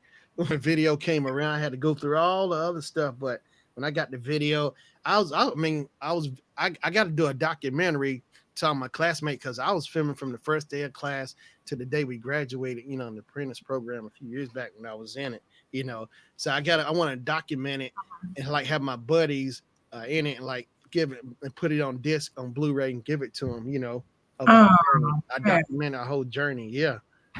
I was the only one sitting around doing that. I mean, I was kind of paying attention in class, but I was so busy trying to catch all of us, but I was still paying attention in class, but it was so much fun. I got snapshots and video. I was like, it's like I was at a family gathering or something with all my classmates, Uh-huh.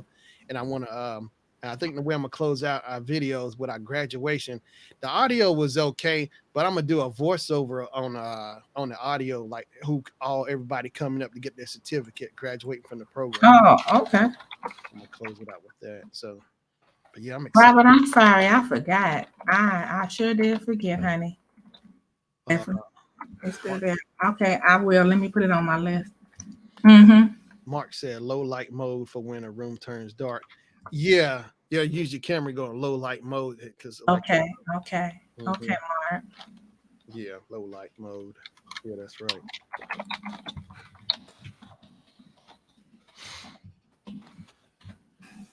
Because like you got white balance and black balance too. Yeah, I Yeah, don't I'm know. pretty shocked because I have had TV in the bedroom before, and Hmm. it was a 40 inch. Theirs had to be about 65 inches, and Yeah. I thought as soon as it turned on, it was gonna be like, like like UFO light or something, but it wasn't. I said, oh. Yeah, I love it. HD. I'm gonna always get my audio good too. Like right now when I'm talking, I got my speakers here. I don't have like low speakers. I got like speakers you can use for turntables as DJ at a party. These speakers I listen to when I'm editing, so I make sure I can hear it because it Ah, don't help having little speakers or on my laptop. I have to really hear it, but I don't have it blasting at my ears or nothing. okay. So like right now, my speakers I got them turned off because I got my microphone because if I have my speakers on, I have feedback. The microphone and speakers don't like each other when they're too close. Hmm. So, so I use my headphones plugged in to my soundboard with my mics up. Like radio, which I need to get one of those arms like you're gonna get for your mic. I need to get an arm for my microphone so I can have it right at my mouth when I'm talking. Like a radio DJ on a radio show. hmm Right. hmm Yeah, those sound so much better, and I'm still, I got, and I got some couple things, but if when I really get ready to do that, I know exactly what to get. What you told me. Yeah, it's fun. It's like you're just building, like building, building your setup. It just takes bit by bit, because that's what I had to do. I just took it step by step. Just came together piece by piece. Which is really fun. But yeah, mm, but yeah, it's fun. I got a GoPro. I got a GoPro for it too. I want to really get back and start doing more stuff with my GoPro. uh, Yeah. my action camera, do some stuff.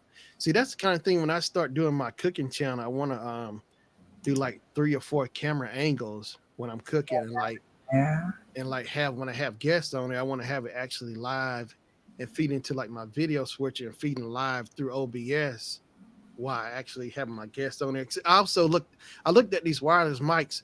It's a call it. Let me show it to you. It's a company called Ceramonic. It's like $300, but what it is wireless mics, and it's two that come with a sec, and the case is a recharging case. To Oh, okay. Yeah, and I think it'd be good. Like if I'm interviewing somebody, I can show it too. If I'm doing an interview with somebody, they'll have a mic too, and I have a mic, so I don't have to worry about not losing sound, getting my the person I'm interviewing.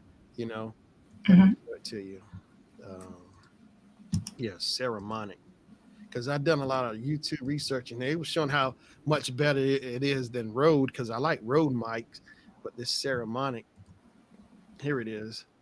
This Ceramonic right here is 2 microphones. It's two transmitters, of which are the mics, and the receiver, which gets the signal, the sound, and it feeds it into your recorder.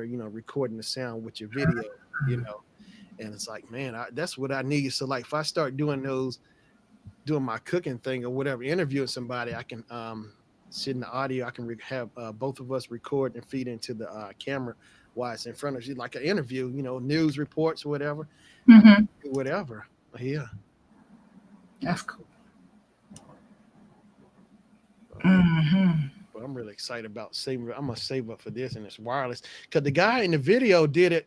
I think he got up to like being like 400 feet away from it with those with the mic, and it was still Oh, clear. that's a Yeah, good distance. Okay. yeah. I was like, wow.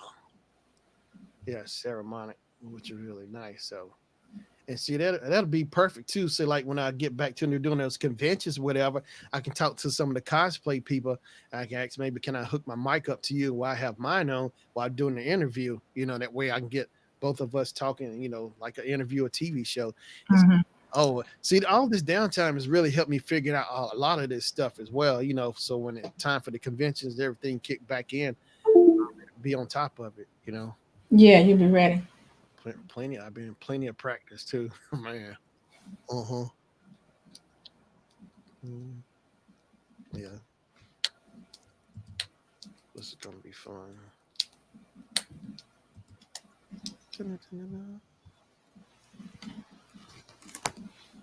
Mm-mm. And let's see, the mic I use right here, I got is a that I'm talking into is a electro voice. Let's see, if I can find it. Voice.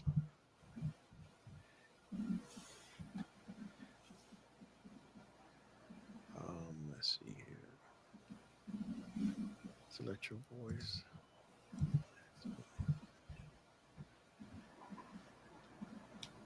Oh, here it is. Here's the mic I got right here. Let me see. That's the mic. That's the microphone I'm using right there. I got this like 5 or 6 years ago. Hmm. And that you can put one of those covers over it to make it sound. What is it? Filter or something to keep the Oh, wind noise back. already. Yeah, it's already the wired the windscreen that you see right there. That's the windscreen. It's a metal wired windscreen on it already. Oh, okay. So you don't have to put that foam part on it or whatever they call it. Mm. No, no, it's already. But yeah, I love this microphone. Hmm. Well, I'm sure it loves you too. I like to take good care of it. Yeah, I put it in my little bag and keep it up. Take care of it. Yeah, so this is plugged into my soundboard. Um, I got like a 10 channel. I can plug up to like, let's see, I can plug my turntables in this soundboard, my microphone. I can plug my iPhone into it. And like, if I want to, so like right now where I'm doing this stream, I can plug my iPhone into this soundboard, like have some royalty free music in the background playing while I'm talking. I'm running it, and while I got my mic talking, different things I can plug in as far as audio, which is really fun. Yeah, but that's it right there. Wow, good. Oh no. Dun, dun, dun, Let's dun. see. I gotta load that down. Bum, bum, bum. Mm, mm, mm. Yeah, I think those collab things are gonna work out. Um, I do too. I know it is. I'm excited about it. mm, I already put a IG group in there. You'll see it later. yeah, So we can, keep in touch with each other. yeah. I just wondered what some of the other ones seem like they might have been maybe a little shy. I don't know, trying to. Okay. People always, they don't want to jump into something without seeing it, and especially it's just like when you're in school and it say, "I need a volunteer." Some people are gonna raise their hand, some people are not. Yeah, Nothing wrong with that. They'll probably see it for what it is, and then they'll come on board. yeah. I was like, I don't care. I ain't got nothing to lose. Let's get this thing on. I'm going all. I'm going Oh, all. I know that's right. If I crash, I crash. I'll just get back up, brush That's right. brush my horse off, and keep going.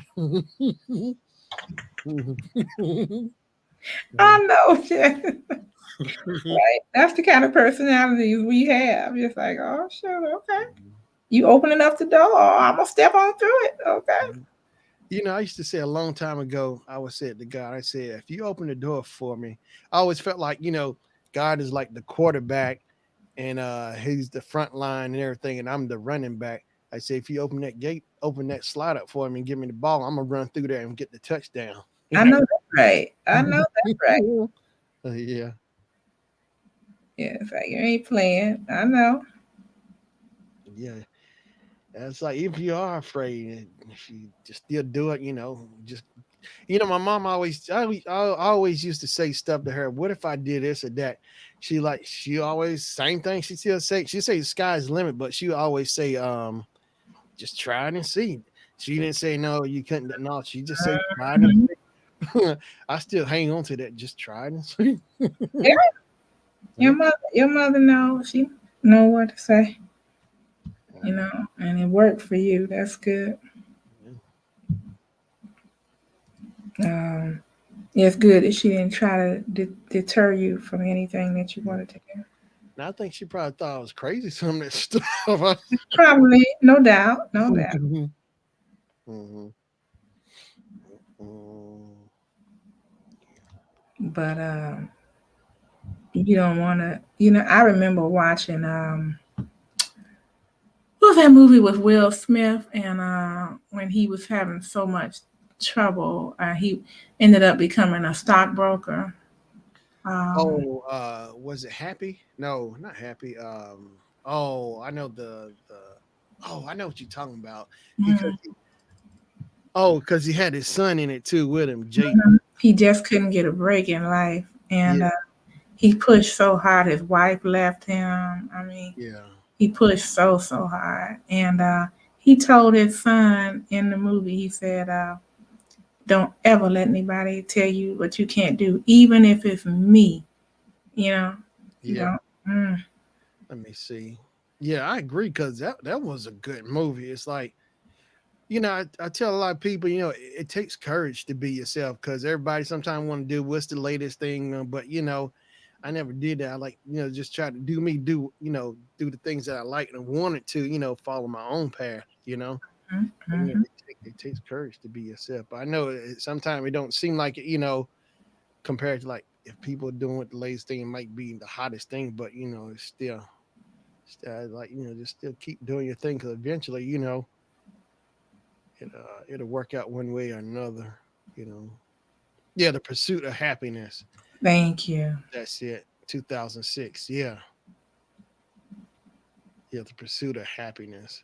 A struggling salesman takes custody of his son as he's posed to be in a life changing professional career. Yeah, I mean Jaden. Mm. Dun, dun, dun, dun, dun, dun, dun, dun, dun, Yeah, I wanted to hurt that little boy a couple times, but it was good. dun. No, um, he yeah, that excellent movie, and I was so glad to see an underdog make it. Oh boy. Yeah. Dun, dun, dun, I mean, everything that could go wrong went wrong, dun. but he Wait. still made it. So, Mm-hmm. Willard Smith. Mm. Boom, boom, boom, boom. I got the first season of The Fresh Prince on deep. I need to get another copy because I think my second disc in the thing is got a scratch on it. It's like one of the episodes I really want to see. mm, Favorite episodes in the first season is where Will and Carlton. Well, Will tries out for the basketball team. He becomes like the superstar on the team. And mm, I was watching the disc where he was, I guess he was about to dunk or something, and it started skipping on me. Ah, oh, mm-hmm. Boom, boom, boom, boom, boom. The Fresh Prince. I wouldn't mind seeing that Fresh Prince reunion. I think it's on HBO Max or something. Uh, oh, they all back. Yeah, they did it like a few months ago. Everybody is back. Everybody. I think Will and Janet Hubert they made up and everything. Yeah, it's okay. like they finally cleared the air after like 30 years because she said because of that thing that went down with her and Will is like she couldn't get no work. It was so hard for her to get work and stuff. It was a black cloud lingering over her head, for those years. It's like it made it so hard for her, and getting work. Because it was crazy how they switched out with Janet Hubert White with Daphne Maxwell Reed. I like her too. She's Tim Reed's wife. I like her too, but I really like Janet Hubert as the original Aunt Viv, on the show. So I really enjoyed seeing as her, because I like her and her James Avery, who played Uncle Phil, they really the chemistry. I mean, it was really good, with those two. And then when they changed it up, it was like I was just disappointed Me too. when they switched up. Same way with Darren on Bewitched. It's like, Oh yeah, the original. Mm-hmm. Dick York, I think that was his name. Dick York. Bewitched. well, it's almost Valentine's Day. Oh wow. I'm trying to hold on with you Oh okay. because I'm getting a little quiet. Yeah, yeah. I'm about to slow down too because I didn't. What good? Let me see where. Wow. I tell you, the time just go by so quick. Just you know. Yeah, when you're enjoying the conversation, it sure does. Yeah. Robert says, yeah, Fresh Prince reunion. You think it's on Hulu or Netflix? He said the original had more spunk. Yeah, I agree, Robert. I think the original Aunt Viv had more fire and more spunk. Yeah, than Daphne. I think Daphne, she just seemed more laid back. She seemed more laid back uh, than Janet Hubert. Right. Yeah, she couldn't really. It's hard to come behind somebody. I just have to say that it's boy. Yeah, yeah, yeah. It was Dick York. He was the first Darren Stevens. Mm. Bum, ba-dum, mm, mm.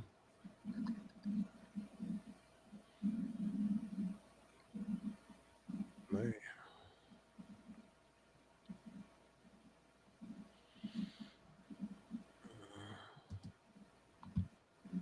watching Regina Hall on Saturday Night Live. I like her. Yeah, she's funny. Regina Hall. Oh yeah, she is. SNL. I miss watching Saturday Night Live. I gotta catch up on SNL. Mm-hmm. Regina Hall. She's funny.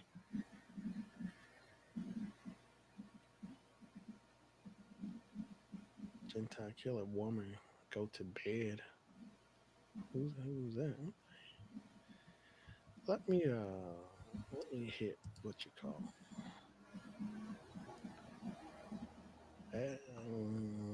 Gen- no. You-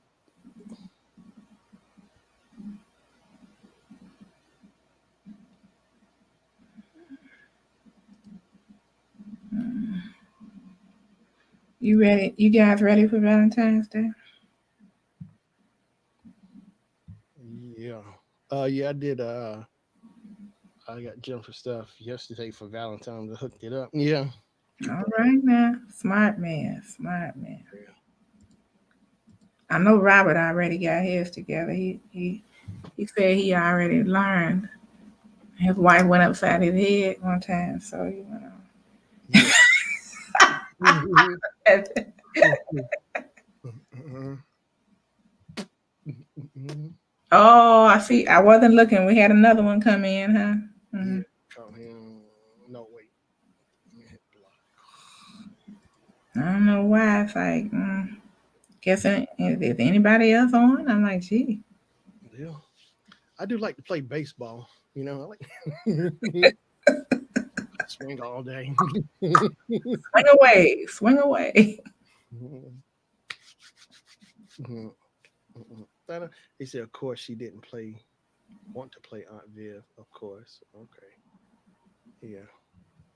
Hmm. Hmm. Well, yeah. I mean, I would have did it too. If I'm gonna get paid. It's. Yeah.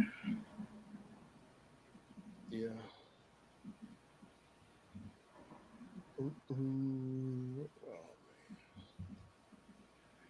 wow, it's been a long day. Hmm. God.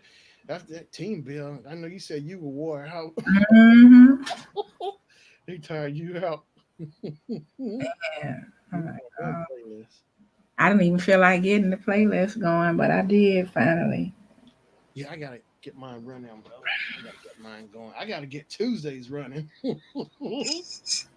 Yeah. See, I wasn't there on Tuesday. Robert said we're having a block party. I think we are having a party. Oh no, what Stacy Lattisaw and Johnny Gill did that song called Block Party. Block Party. Yeah. All right. I'm gonna shut it down. All right. Let me see. Are we almost there? Oh, happy Valentine's Day, everybody, everybody. Yeah, all right, everybody. Yeah, happy Valentine's, everyone. This Hope has you been all have a fun. nice one. Yeah, everybody be safe. I appreciate all the support, Robert, information man, Miss Web Savvy, Miss Four Rollers. Is it Sarah? Isn't it Sarah? Sarah CE. Is it in it Sarah? Miss Four Rollers name I is never asked her how to pronounce it. I just always said Sarah. Sarah. Okay. Oh, Rob. Oh, wow. Robert said, "What'd you think of the girl, the Gorilla Glue?"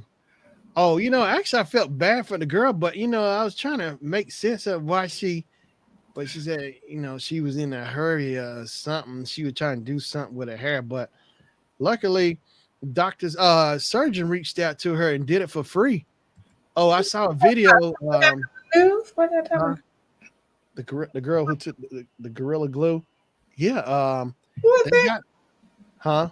Who is that? I mean, what are you talking about? Yeah, it was on the news this week or last week. The girl, she put gorilla glue in her hair. She was trying to Oh, make it stick or something, and what you say? everything went. Clippers. Uh. She said she did everything. She used oils, whatever, olive oil. So the surgeon had this some kind of glue and it loosened it up, so it cut her hair. So now he said it's these chemicals that she used, but he said it. She's got her hair now, but he said it's probably gonna have some scalp scars, damage and stuff from the Oh, yeah, because the aftermath. But she said she wasn't trying to do this for no views or nothing. She was just trying to, cause I guess she needed help with her hair, and and so on the label, the glue in it. mm, yeah, she said. But they were saying maybe people learn a lesson from this. Read labels next time. But she was saying she's been getting all these Do products. you have to read label when it say glue? Yeah, she said she know people been going on asking why would she do that and all this and that, and like there was people who supportive, just helping her trying to get it done. Because yeah, Mhm. a lot of celebrities reached out wanting to help the girl out. Like one of Beyonce's people who does the wigs offered to her some wigs and stuff, but she didn't take no offers or nothing because she didn't want to make it seem like she was trying to do this to get that. She said no, she was doing this because she was needing help with the Yeah, stuff she was yeah, putting in. real help. Mm-hmm. Like, man, Mm. I felt bad for her because so now she said she's gonna have all those scar damage. I mean, Oh, so dang. her hair might not grow back in certain years, like all this Oh, stuff. she didn't just put it in her hair. She put it on her scalp. They got in there. They got in there. Said she was really good.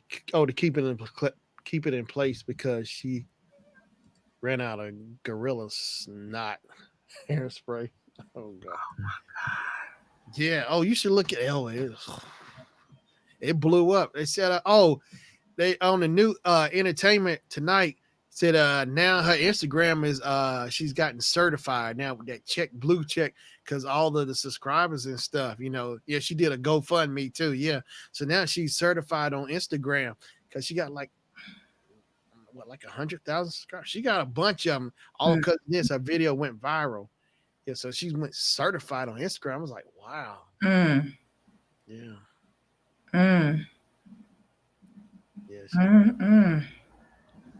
had a GoFundMe. Yeah, that was yeah. That's crazy, man. But I think I want it that bad. Mm. Oh well. Mm. mhm. But here, yes, way to go. Oh, so yeah, but she definitely learned that lesson because but man, she had to pay she paid a price for that too. It's like man, Gee, Mo Nelly. you know that. Mm. All right, I guess it's that time. I appreciate you, Web Savvy, Robert, Miss Full Roller. Who else? Was it Mark, Information Man, Starbucks? Hey, I appreciate everybody for the support and everything coming out. So You're welcome. I'm gonna get up on off of here. I appreciate everything. So I'll Get catch up. y'all next week. Get up. Get on up. Get out. Get on up. Get out. All Get right. up. Get on. Well, y'all have a blessed Valentine's Day. Enjoy yourself. All right, everybody. Peace out. Bye. All right. Next time, I will see you next week. I am Sir Nose. I'm out of here.